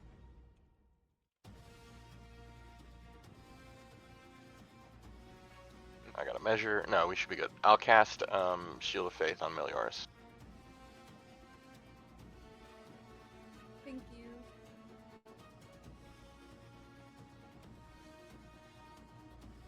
And that'll be it. Oh, I forgot to roll for their saves to break out. I'm just gonna say that they failed, because I'm looking at their stats, and I really doubt. Ash! There is something in the water in this area where you have Chuldi. Well, let's scoot this way a little. Beautiful. And I don't like that. And I'm gonna stab Chol D. Okay. 34. Wait, I am exhausted. Does that? It just means that you have a -2, I believe. Okay. Every level.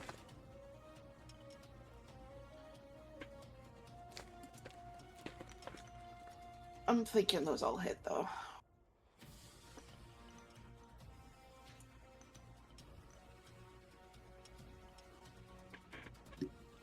That's beautiful damage.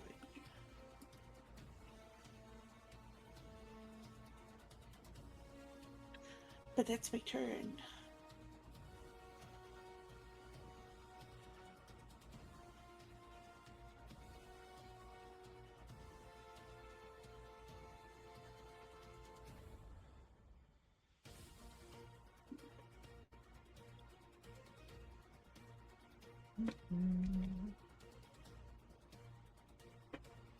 Alright, that just kills that man, actually. Cool. Alright. Thank you.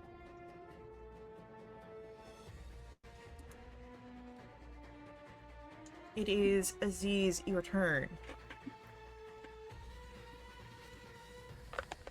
So far you see a Chul.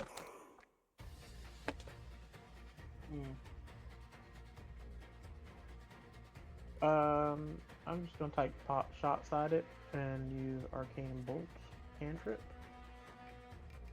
Nope. It goes wide.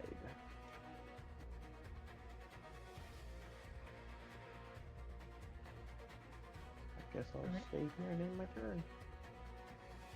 Melioras, it is your turn. It is my turn. I'm just wondering. I'm trying to find something on my sheet here. It says I can take the search action as a bonus action. I'm wondering if I'm able to get a bead on whatever's in the water around Ash and myself. Sure, roll search. That's search action. That's a rolling a perception, right? I can't recall. Will it tell me if I click on it? Search action. When you make a Does. wisdom check to discern something that isn't obvious. Yeah, perception would be accurate here. Okay. Got a 19. 19. Shit, why did I close that? I didn't want to close that. I can get back to that. With a 19, you see, it's not clear what this thing is, but it is large, so about the same size as the Chul, and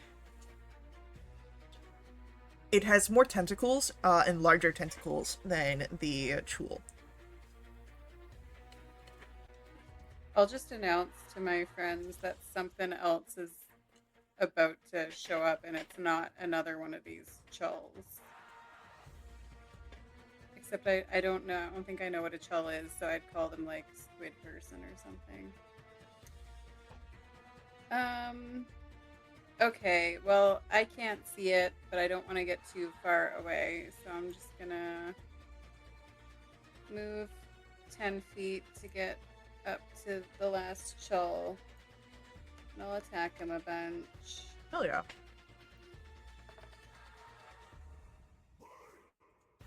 And then I'll do my Nick attack.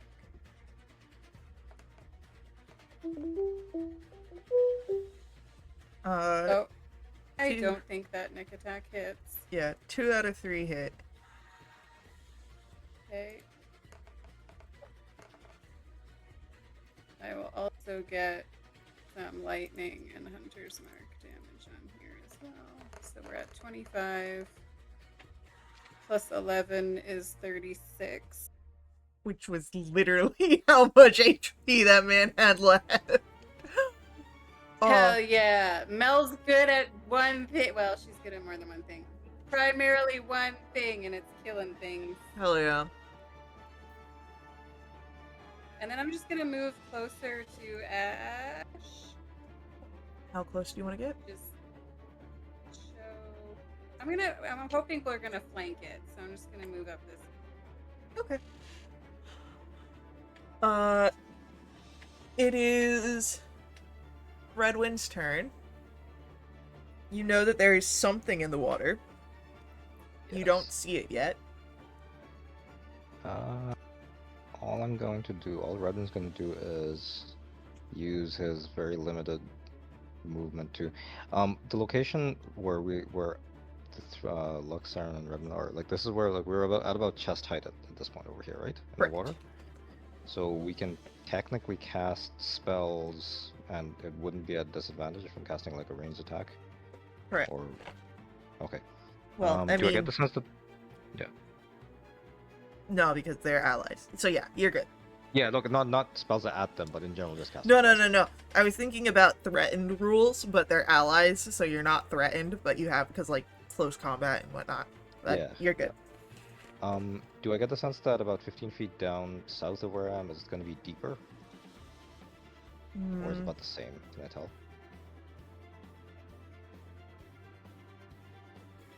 Like... Hard to say for sure. Here.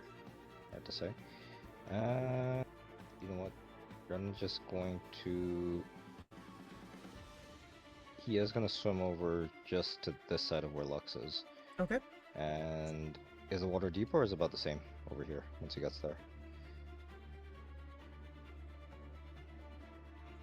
I'd say it's about the same right over there. Okay.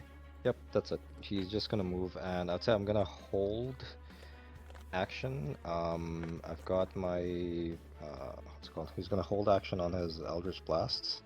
Okay. Which are at 60-foot range. So So sorry, he's at 120 feet from any of these.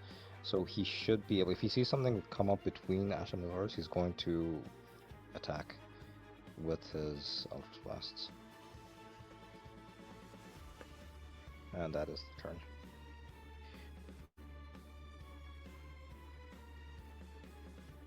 All right.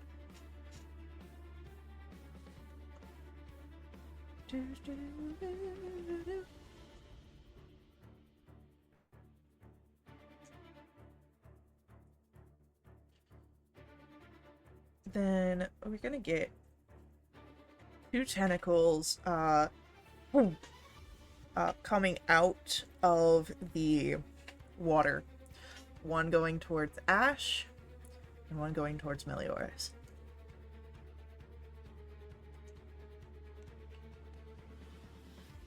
Uh, 23 to hit Ash. Yeah. For damn, that's shitty damage. 7 points of damage, bludgeoning, and you are grappled. Okay. Which I can do the thing.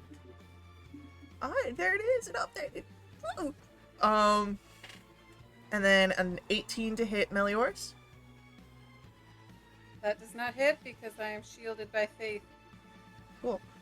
But that will reveal your last target here. Oh no. Oh no. And then I think Redwin had the ready action, but can I run all 3? Yeah. Last time? Yeah, okay. So it'll be 3 attack rolls. And I believe we're still blessed, right? From Lux's from before. Lux did indeed bless. Yep. Okay. So let me run the 3 attack rolls, and I'll add 1d4 and I'll subtract 2 for. So 15.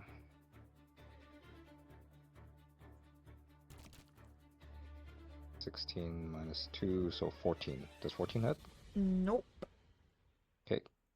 Second one is a 16. 3, 19, does an 18, sorry, does a 17 hit? 17 just hits. Okay, so that's 1, and the third attack one. Third is a natural 1, so third misses. So it'll just be 1d10. It's, we subtract from our attack and damage, right? No, Just on the for, attack rolls. yeah, just the attack rolls gets the -2. Okay, so it's just 5 force damage. That's all. Force damage. Alright. And then, can Ash make for me an intelligence saving throw? Sure can. 21. 21, beautiful. So you'll take half damage.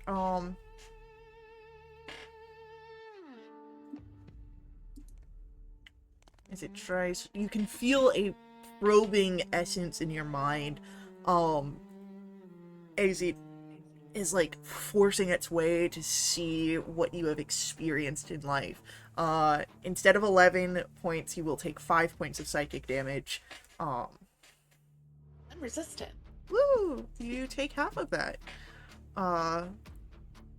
And then at the end of the Aboleth's turn, I need Ash and Melioras to roll for me Constitution saving throws.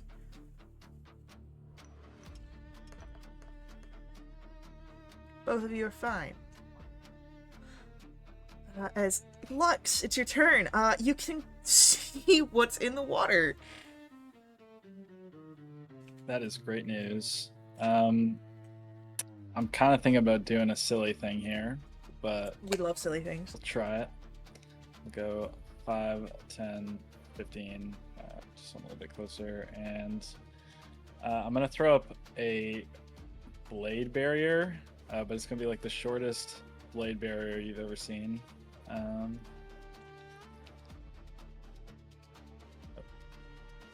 Is there a way to make it like not a square? Yeah, so when you're in the selection, you have to do it before you start drawing. There's like Gotcha. the little, when you click it, you've got circle, square, triangle, line, and you just click on those before Yeah. you draw. You can even change color. Okay, awesome. Yeah, we'll probably just do a little 10-foot one right over top of them. So it'll go 20 feet down. And I'll need a Dex saving throw. Dexterity saving It's throw. 18. Oh, excuse me.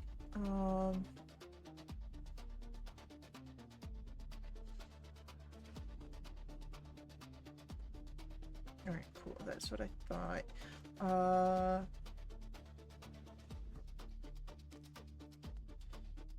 Oh, he does not like that. The water ripples around, and it is going to use a legendary resistance. So that is a success because he said so. Alright, so that'll be half of this. Half of 45, so That's a 22. good number. Good roll. And that'll be my turn. Beautiful. Saren, it's your turn. Saren's going to shoot a sorcerer's burst.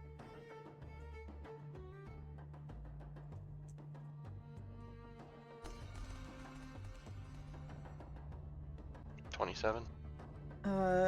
Yeah. 27 will hit. Stick with lightning damage. No 8s. Alright. We'll make that the turn. Okay. I'm gonna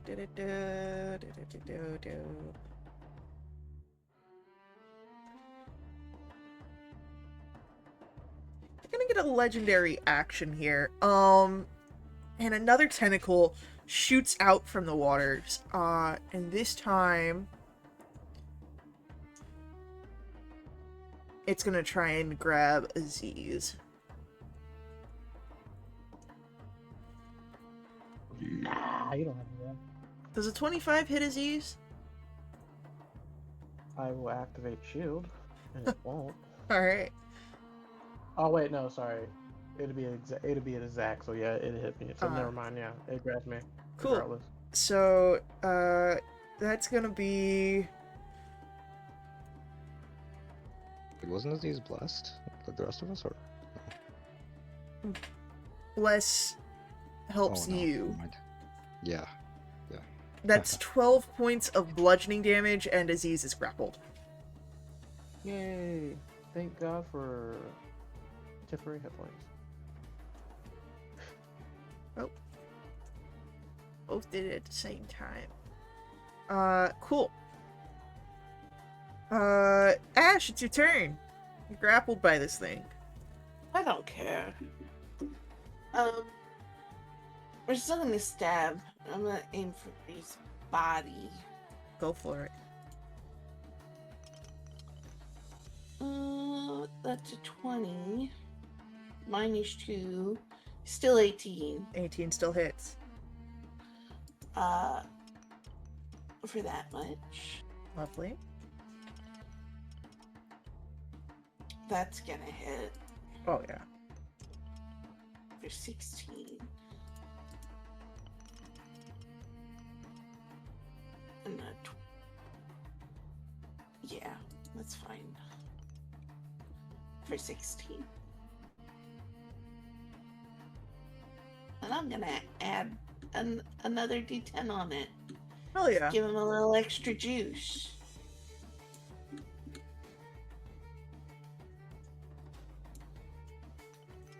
Use them up.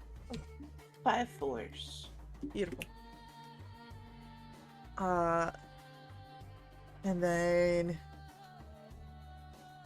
that'll bring us to the end of Ash's turn, which means Aziz, you turn. You're grappled at the start of your turn.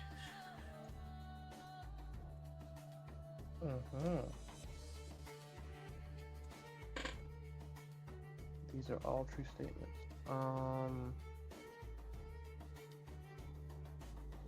I will cast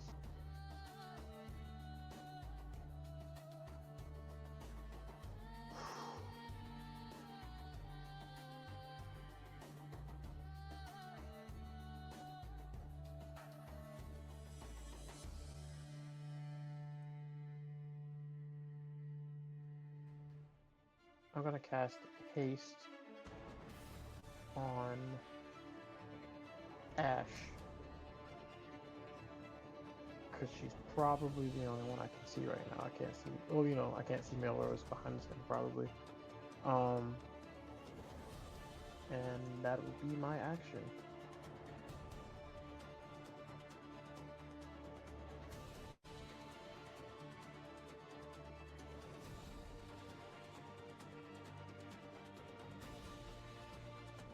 Melior's turn. Okay, well, I will use my bonus action. My eyes will flare purple, and I'll move my hunter's mark onto the aboleth. And I'll try and hit him a bunch.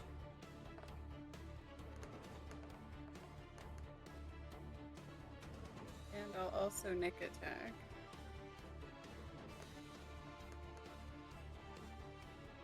Assuming they all hit. Yes. Does this thing take?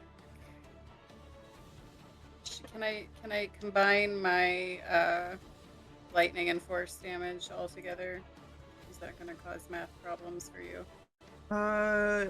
So far from what you can tell, he's taken math. He's taken math.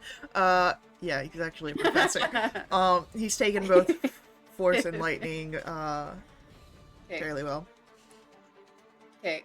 Can I also turn one of those, I meant to say it before, into a dreadful strike? Sure. So we've got 30 so far. Plus 4, that's really good. 14, that's 44. Plus 7 is 51, plus another hunter's mark is 54 points altogether. Golly. I believe it's 64, because I think you only counted one out of the 2 10s that you rolled. At the Oh, beginning. you know what? I sure did. I was scrolled down too far. Yeah. Yeah. 64. Cool. Which means that the aboleth is bested and drops, causing a splash in the water, meaning that you're no longer bound to the initiative. Combat ends. But I will ask for a perception roll from everybody real quick. Visual or general? This is just general. Right. Let's see. Yeah, 12? 12. It is Saren, Lux, and Aziz. That in the aftermath of battle, you hear further in the lake the sound of more water moving.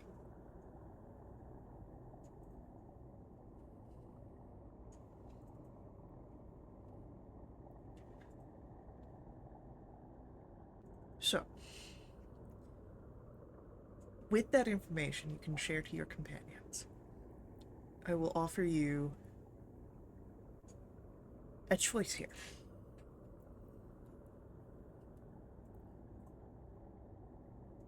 The choices that your group has in front of you. Try and move stealthily, move slow, risk an encounter. Or move quickly, athletically, and risk exhaustion to get out fighting whatever else might be in the lake.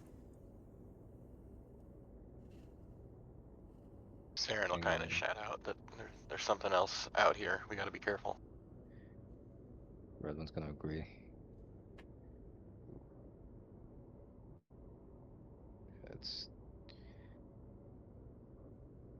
We can probably kill whatever we run into if we're careful. But water's not familiar terrain for us.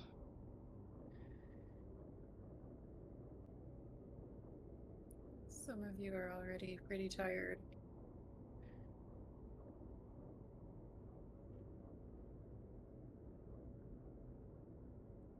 I'm confident in our abilities together. I mean, I think it's better to face it head on than risk it being more tired than we already are. We also don't know if we're gonna have to face it when we come back through here. We don't know if bottom of this pit leads to another exit or we're gonna have to come through here. Yeah. And if we are successful in getting what we're coming here for, we're gonna have liabilities. No offense to your family, that we have to protect and fight things. So Yeah, I think we should move up.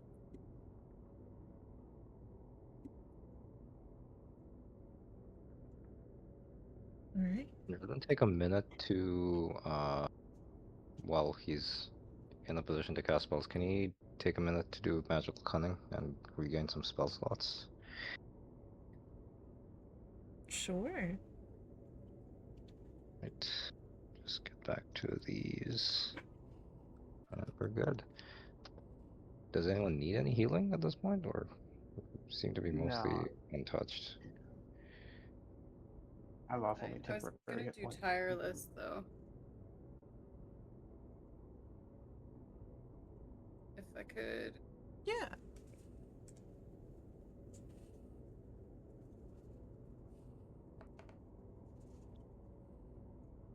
Be 9 temp for me.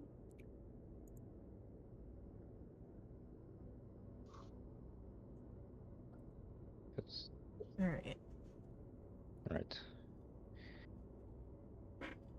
And I guess I will also cast a spell while I have the time.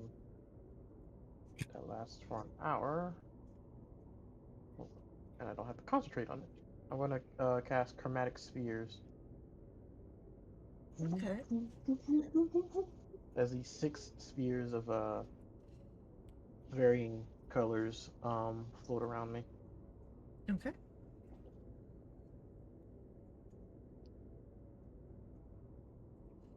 Just let me know when y'all are ready to start sneaking. Edwin's gonna keep his distance from these for the time being. He's like, you know, they use brightly colored chum for bait, right? He's gonna point at the spheres that are like orbiting Aziz. I thought we were fighting it. You risk the encounter with a stealth. Okay. Yeah, I believe the intention is to be sneaky first.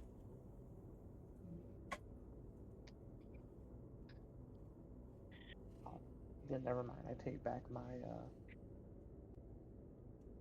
my casting of brightly colored, multicolored orbs around my head. Okay.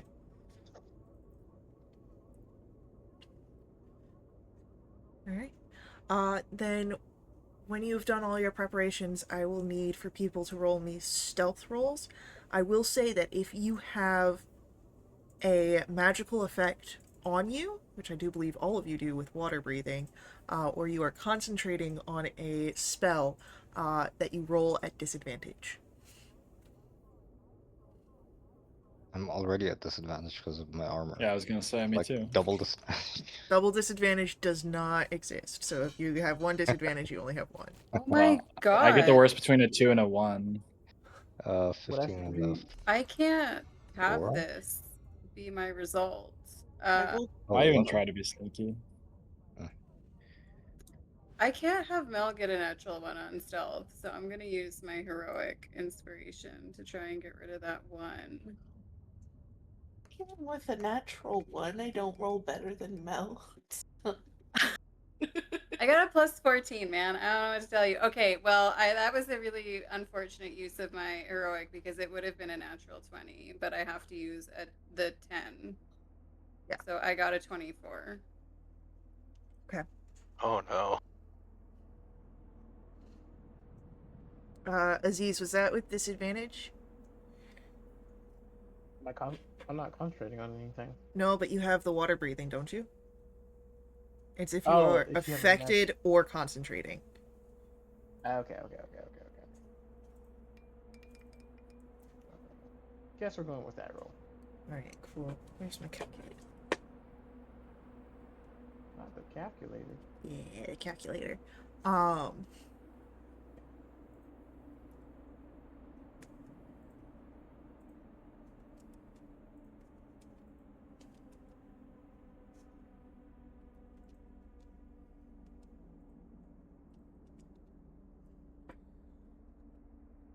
Okay.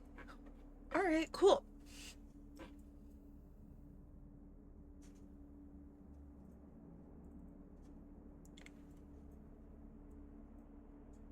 Meliors.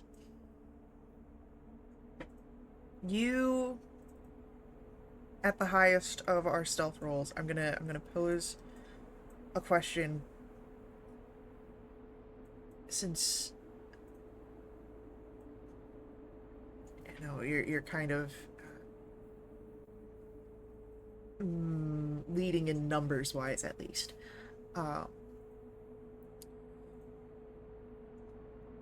Would you rather it be now?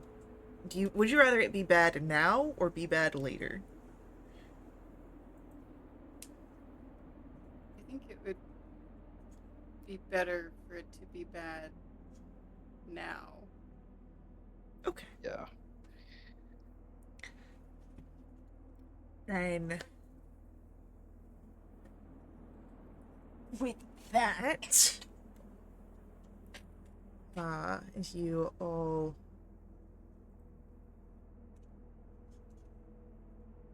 are in motion,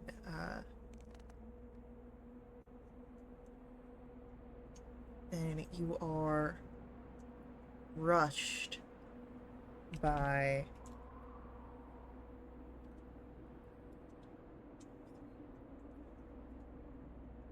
six chulm.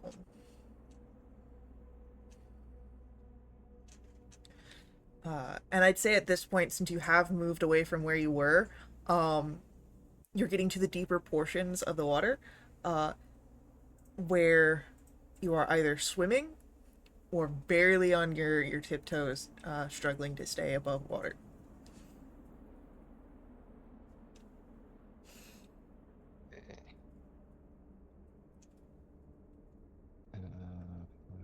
And then we also have one of these guys following behind them.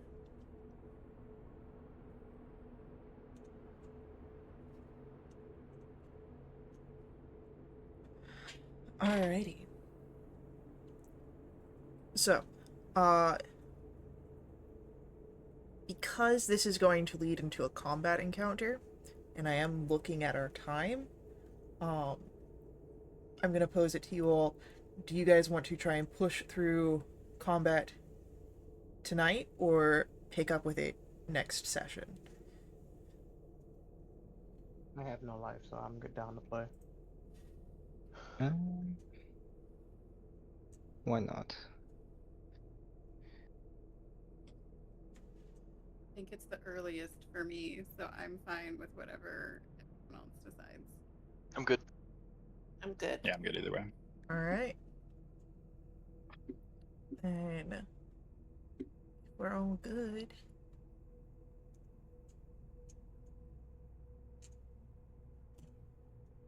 I'm gonna roll initiatives. Another natural 2 on my initiative. That's both times. I'll burn another luck point again. Like one left at this point. Ease. 14. Minus 2 back to 12.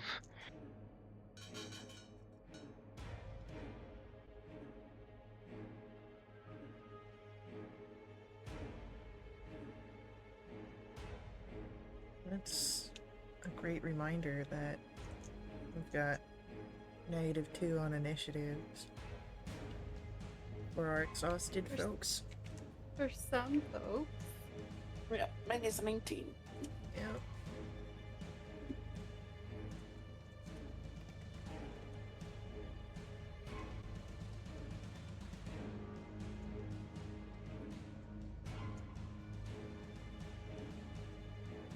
He's still blessed. That's only attacks and saves, but It's only a minute. And it's only a yeah, minute, okay, that's gone. Yeah, okay. Oh, has it been 10 minutes? Yes, I'd say so. Okay, so my Shield of Faith is gone also. Alright. I think that has accounted for everyone's exhaustion or not. Yay. All of them buddies have rolled. So, Lux gets to start combat again. For reals this time. No Aboleth sneaking in at the top. So I got a fun question. Yes. So I got an AoE spell here, Uh-huh. and it says the range, like for me to cast it, is 150 feet. Yes. I can only see 40 feet. Could I just like throw that like deep ball, kind of into the Let darkness, me- or do I have to actually see? What is the spell that you are wanting to cast? Sunburst. Sunburst. Okay, cool. Let me just do a quick little kitty poo.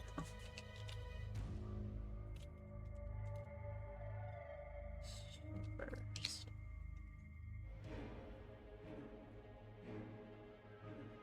Brilliant sunlight flashes and is centered on a point you choose within range. It doesn't say you gotta see it. Okay, well that's wonderful for us.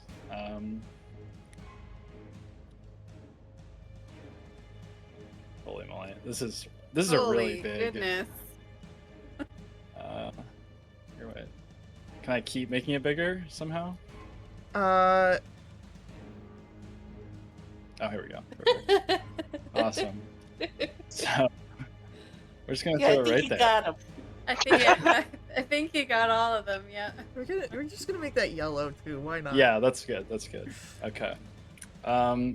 So I'm gonna need a con save from every single creature in that sphere. And the number is 18, I believe.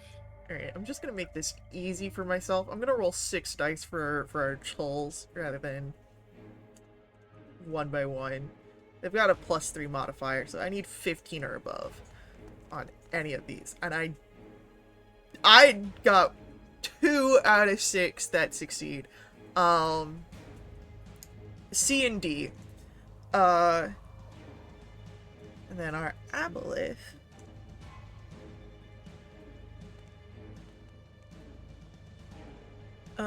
Doesn't like his result, and is going to choose to succeed instead.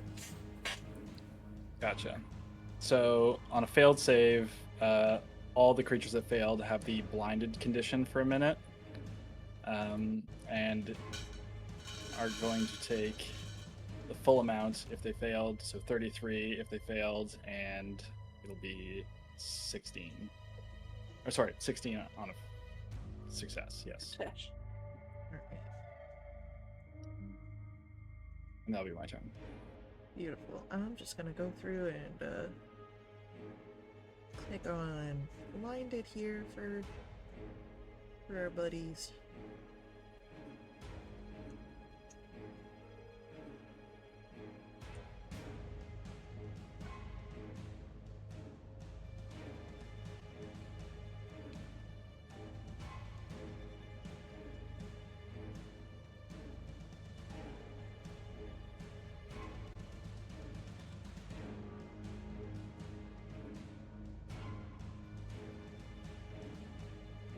Lovely. Cool. And then I believe the light dissipates. I think it's an instantaneous, yeah? Yeah, correct. Beautiful. Alright, great. Love to see it. Aziz, it's your turn. I can do. I'm blinded by like concentrated sunlight that just immediately appeared.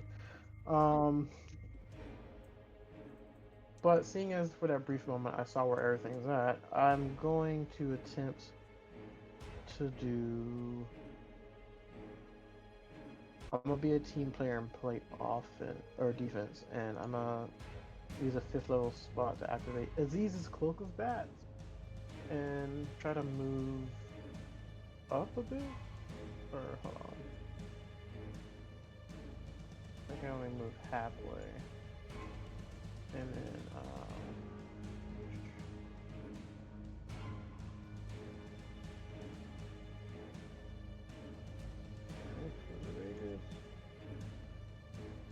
so click on me. I get everybody except for Meliodas. I'm sorry. But yeah, it's essentially it's what's her face's name? Mooncloak. Everyone within their area that are my allies have half cover, resistance to cold, lightning, and radiant damage. So yeah, just giving everyone half cover. So extra, make sure you don't get hit.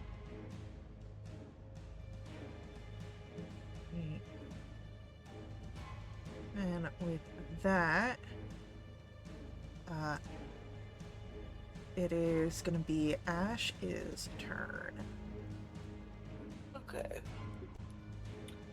I'm just gonna move a little bit and ready my attack for if anything comes in to my range, which is 10 feet.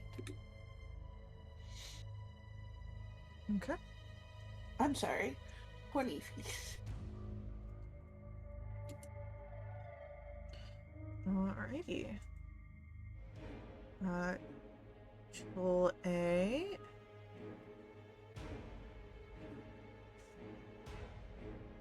Doesn't need to decide between one or the other and is going to decide to do both. I'm going to have Triple A get up here and then make 2 pincer attacks. He's Once, blind, right? yes. So it is going to be a disadvantage. So first one towards Ash is a 9. And then the second one towards Melioras is a 15. Nope. Alright. But Chul A does stay there, and is Melioras, it is your turn. Okay. I'm gonna try and keep Chol F busy.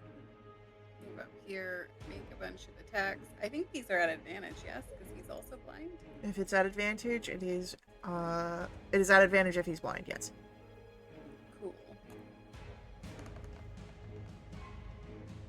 Alright, so we've got a 31. Oh, I've also used my bonus action to move my Hunter's Mark, which I'm still concentrating on. We've also got a 28. And then my Nick attack is another 28. So...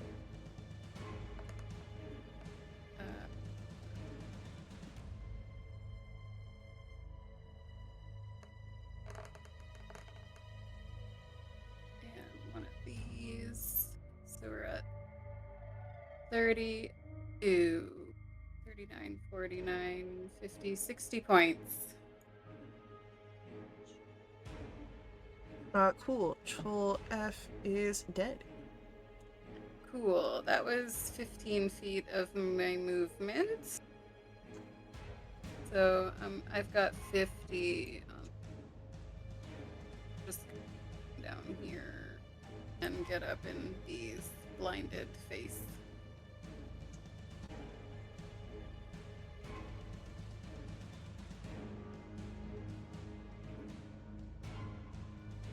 Alrighty. But like here instead.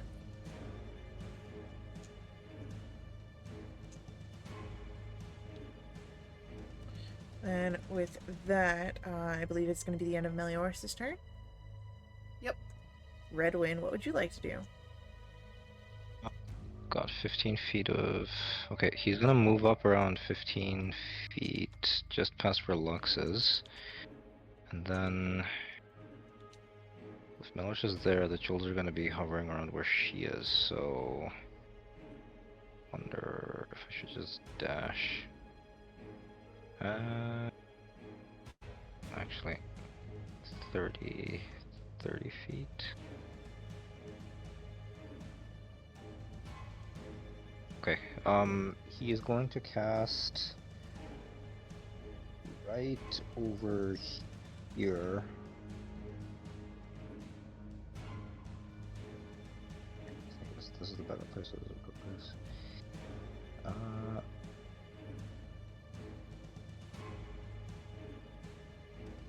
Right over here, actually. So just draw a circle here. It's 10-foot radius.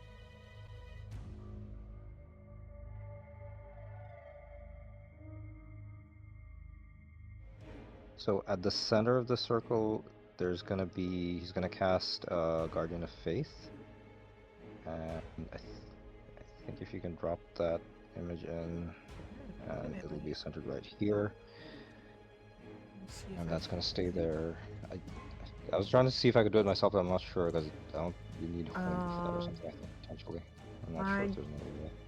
Know that that is something on the docket of getting the reveals, but I don't think that we've got that yet. I'm looking. Yeah, I don't have the custom one, but if you want to just put it in the chat room to show people. Yeah, sure. Let me see. You can just put the smiley face in there for now, I think. But Yeah, the smiley face I think is an accurate amount size of it we can do. Yeah, so this guy pops up over there, and he will attack anyone who is within the yellow circle. I'd say, let me just move it a little bit so he's actually able to hit, sorry. You're good. Hit Jewel A once he manifests, and he'll be there for the next 8 hours or until he does 60 damage. His attack save is Dex 18, so 20 radiant damage on a failed save or half as much on a successful, and then it vanishes when it's done 60 total damage. And that is Redwin's turn. I'm just gonna group the two of those things together so we can move them. Yep. Group and bam. Alrighty, with that, it is. Does that go into effect immediately?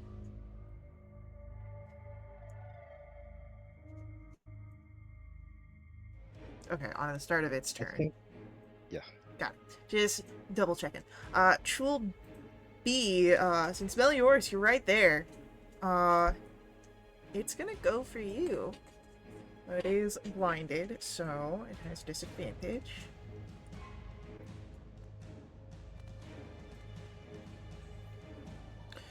Oh, you missed out. That would have been a natural 20. You're lucky. 2 misses. Hell yeah. But Thanks, does Luck. come to our Aboleth's turn, and the Aboleth is going to swim.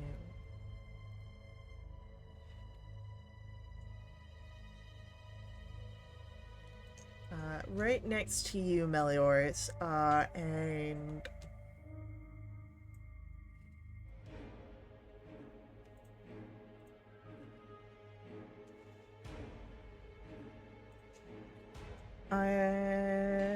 it's gonna be 2 tentacle attacks on Mel. An 18. That gets parried. My AC is 22 now. And so that means the second one also does not hit. However, I do need Ash to make for me a wisdom saving throw. Oh.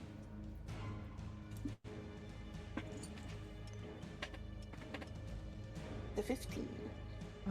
15 unfortunately is not enough. You have the charmed condition now. Oh, fun.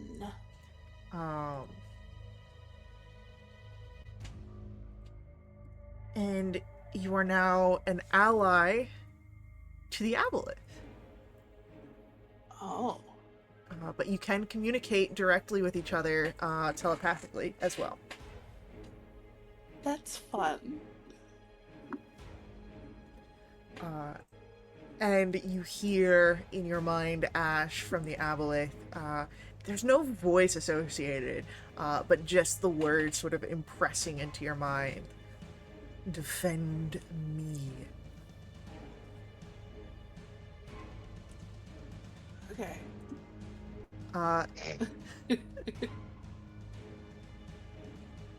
It is Chulsi, who is not blind, going to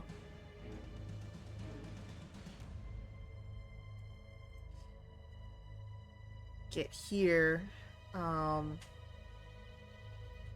Both of those smell very good to Chulsi, but there's one that's bigger.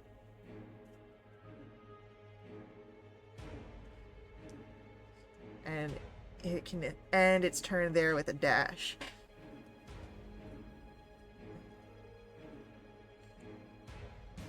And you start to see like the tentacles sort of like scenting the air, almost like a snake tongue.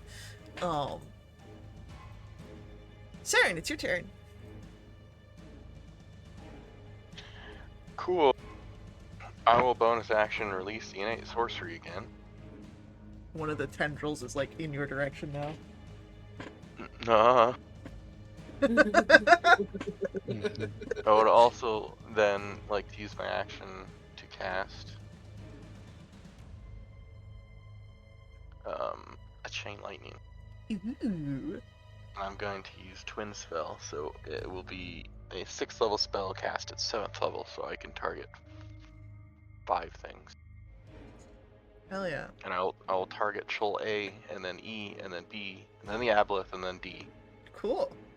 So they all need to make a dex save of 19, please. Alright, just need to check something.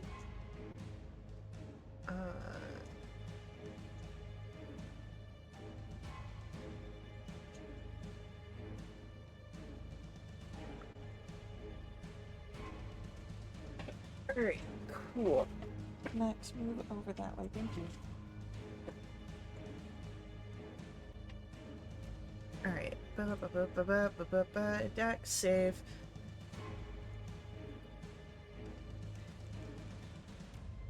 A gets 12.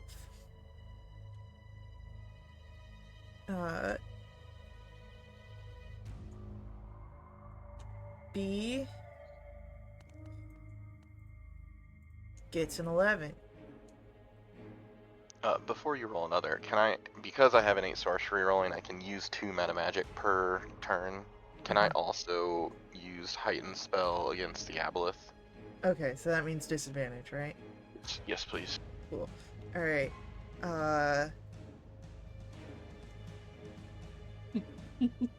D gets a 12.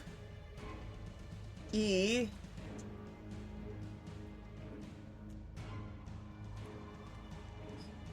gets an 11. Our Aboleth gets disadvantage. It doesn't like there's the result here, and the waters bubble up around it, and it's going to choose to succeed instead. That's 2 legendary resistances used. Yeah, that's fine. All right. Failed save. They're gonna take. That's a really good roll. 56. Cool. Half A. on a pass. And A is Ash dead. slowly turns to the aboleth. No, A. A is dead. Gotcha. Okay. B. Also dead. Oh. E. Also dead. D. Still alive somehow. Wow. That was really good. And then, half as much on a successful save, yeah? Yep. Ooh.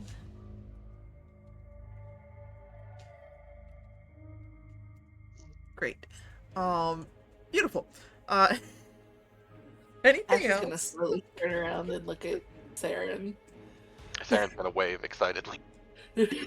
She looks mad. Saren stops waving. Is the Avaleth concentrating on something? No. No? Okay. Do you want Great. it to be concentrating on something? I can make this I was Avaleth a hoping- spellcaster. I was hoping it was concentrating on the charm condition. Oh no, that's Otherwise, Saren's gonna owe another favor to Mahadi. Yeah. It is D's turn, and D is blind? No, not blind. Cool. So D is going to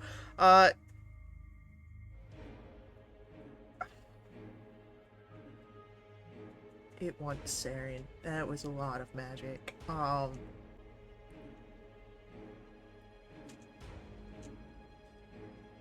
It's not that smart. It's gonna go through, which means that it takes damage. I don't think there's any save when it comes to Guardian of Faith. I think oh, Guardian of Faith right now has Dex save. Dex 18. Yeah, Dex 18. And 20 on fail. That's a 19, so it succeeds. Nice. So it takes 10 radiant. Cool, 10's enough to Guardian kill it. Thing had 4 HP after that spell. So it's like trying to bum rush Saren. And it fails. Meaning that Lux, it's your turn.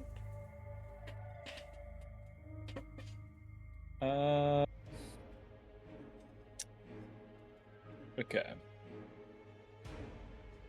think the remaining Chaw's gonna get some hands.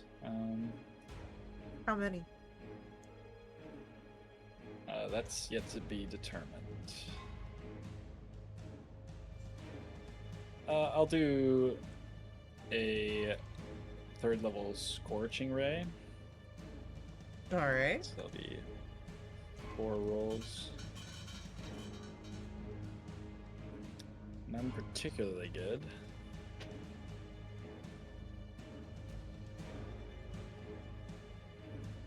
Does a 16 hit? 16 Yes. does not... Oh no, for a Chol, yeah. 16 just hits. Okay. Actually, wait, I got exhaustion, so that'll be 14. So assume no on that So one. 14 does not. Okay. But I'll hey, we get know one it's at AC now. least. And that's going to be a measly 5 fire damage. Which Hey, after my last turn, I was due. fire is resistant because y'all are in water. Word. Well, a nice little 2, you know. A nice Chip 'em down. 2. Alright, well, that'll be the end of my turn. Alright, it is Aziz, your turn.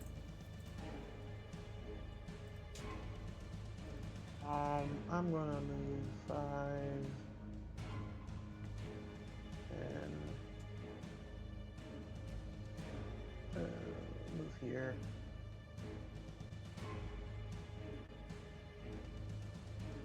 Well, I'll stay where I can at least keep Saren in. Okay.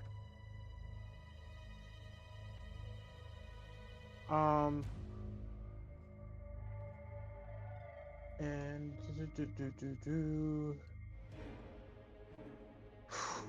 I'm just gonna take.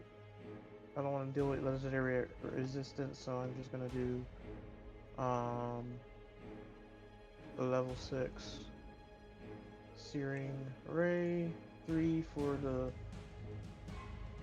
cool, and 3 for the aboleth. Okay.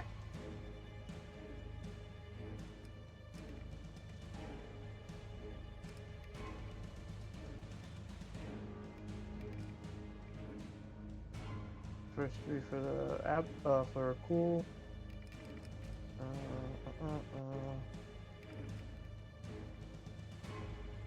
Only 2 of those hit. Oh, those are. This is damage. Because you've got the yeah, I know. So right. yeah, only 2 of those hit, which is why. So like the first 2 out of the 3, because My bad. you're good. I didn't realize I got a 2 on the Yeah, 12 on the last one. 12 does not hit, And- which was only actually going to be a 10 because of your exhaustion.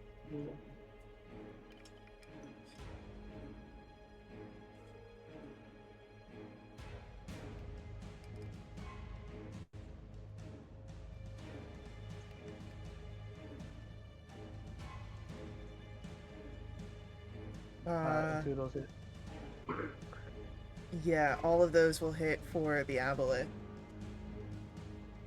Mhm.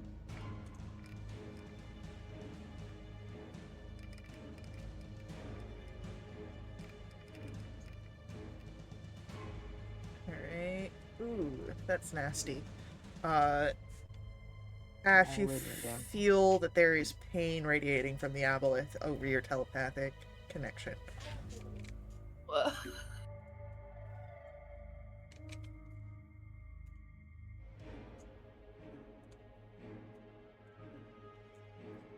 Oh no. Alright. Ash, it's your turn. Okay. To assess the situation, Saren did big magic, hurt bad. Aziz did big magic, hurt bad. Mel is right next to it. Mad at Saren mostly. I'm mad at Aziz mostly. But I have to defend my new friend. You do have to defend. I'm gonna use my bonus action for a psi-powered leap. Okay. And we're gonna come up right next to Mel. Uh-huh. And I'm going to attempt to grapple Melioris. Alright. That is a strength or dexterity saving throw from Mel. And Oh, that's gonna be Dex. Ash, It's against what? My athletic? no. It's against. So for a grappling, your grapple DC is 8 plus your strength modifier and your proficiency bonus. Okay, so that's 8, 17 plus 5 is 22. So Mel has to beat a 22 to not be grappled. I got a natural one. Alright. Mel, you're grappled. So Ash is holding you. Don't hurt my friend! I'm your friend! I thought! Don't hurt my friend! I'm so confused! Anything else from Ash? That's my turn. Melioris, it's your turn. Okay, I'm grappled. Yeah, you can use an action to try and escape, which is going to be athletics or acrobatics against that initial 22 DC. If you so wish. Great, we'll get to that in a second. Bonus action, moving my hunter's mark onto the aboleth. And I think if I'm grappled, I have disadvantage on attacks that are not against Ash. Grappled.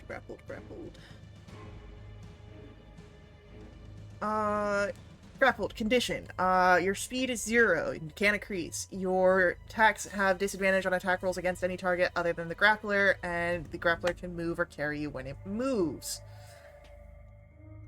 Okay, well, clearly, as some shit's going on, I'm just gonna try and kill this thing. It's what I'm good at. So I'm gonna snaps out of it if I can kill it. Got disadvantage though, so we'll see how this goes. First one's a 26. That's a hit. No, he's already in so much pain. Please stop. Second one's a 22. Another hit. No, stop it. Nick attack. 27. Yeah, please stop, please. He's dead. I have to defend you know what? him. I'm making one a dreadful strike too. No.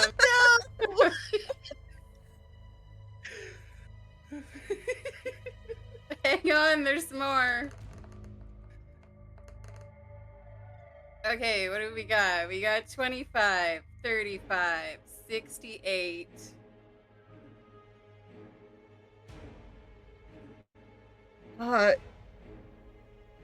Can I have Ash roll for me a Constitution saving throw, please?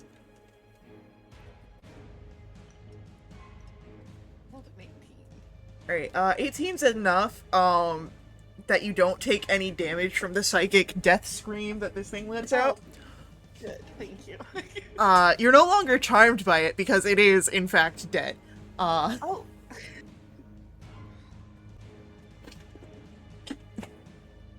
So we good? Yeah, dude, I'm just trying to give you a hug. Ask for a deception roll on Pretty that. sure you said you were trying to not hurt my friend though, so... No, it just Well, missed that me was so kinda much odd. during that fight. Give her a little squeeze and then back off. I would like to remind the table that my passive insight is 23. I don't know that your deception can get that high, Ash. We're all set. I never said Yeah. any of that stuff. Sure, Ash. Oh, that's great. Anything else from Mel? You're no longer grappled. Great. It's Redmond's turn. Oh. Let's see. Well, this has been heartwarming. He's going to point at the remaining jewel and cast, yeah, let's do Sacred Flame. So I'm gonna cast Sacred Flame on it. Dex save DC 18, and 3d8 Radiant Soul. 3d8 plus 5, if it fails. How do you feel about a 9? Pretty good. So that's all radiant damage, so it shouldn't be, like, again, you know, the light of heaven burns it with, let's see, 8, 5, 8. It's not bad. Pretty good. Yeah, so 21 plus 5, 26 damage, all in all. And he's going to stay where he is, actually. Alright.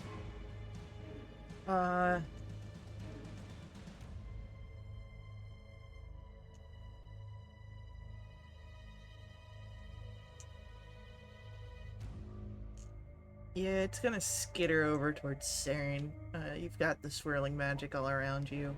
Those scenting tentacles. Some of them still pointing towards Aziz, but,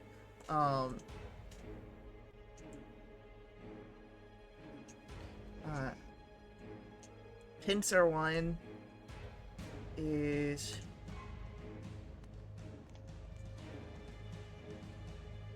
not gonna hit. A pincer 2.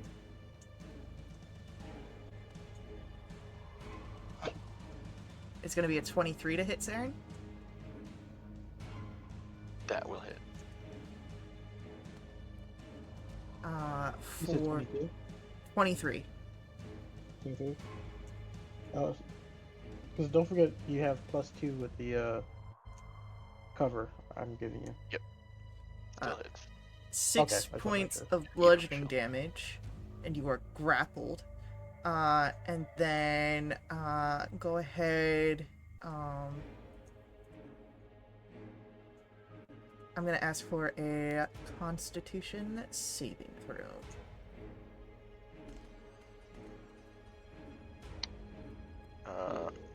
That's an 11. That is a. I'm gonna fail. add my 2d4. Go for it.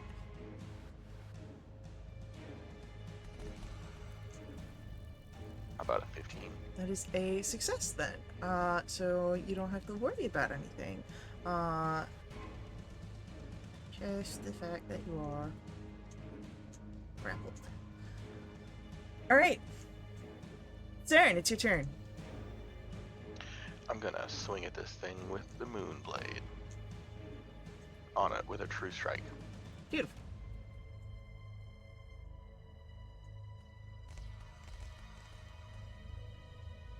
So that's gonna be a 25.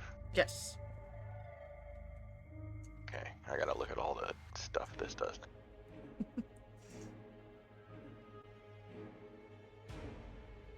Here's the true strike. Max damage. And then it's 46.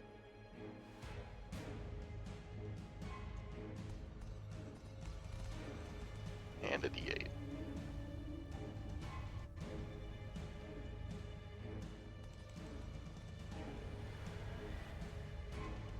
Wow. That is dead. Meaning, once more, you are no longer bound to initiative. It's the realm that goes by. The Angel Guardian of Faith is still gonna be there for the next 8 hours. Just FYI. Alright. Neat.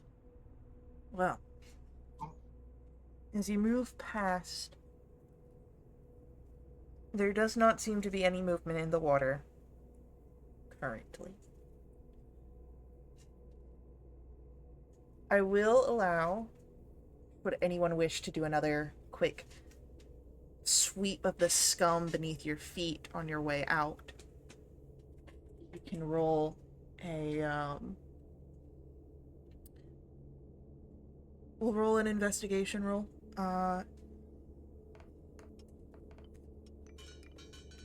Everyone's gonna I find... got another 2, Faye. Well, you don't find an egg this time. I find the same egg. It's specifically that same egg. You can see the smudge of the fingerprints. I got an 8 after adjustment for exhaustion. This is... I'm gonna say that this roll ignores exhaustion. Okay, 10. Because this is more about me figuring out what table I'm going to use to roll for you guys. Because everyone's gonna find something on their way out. If you are scraping the scum. It's not like lobster tails or tentacle parts. It is now. No. Alright, cool. So, as you guys scrape up from the bottom, I will get notes of what everyone gets later. As I do some stuff. But you will reach the other side where there is another tunnel that descends deeper down into the caverns.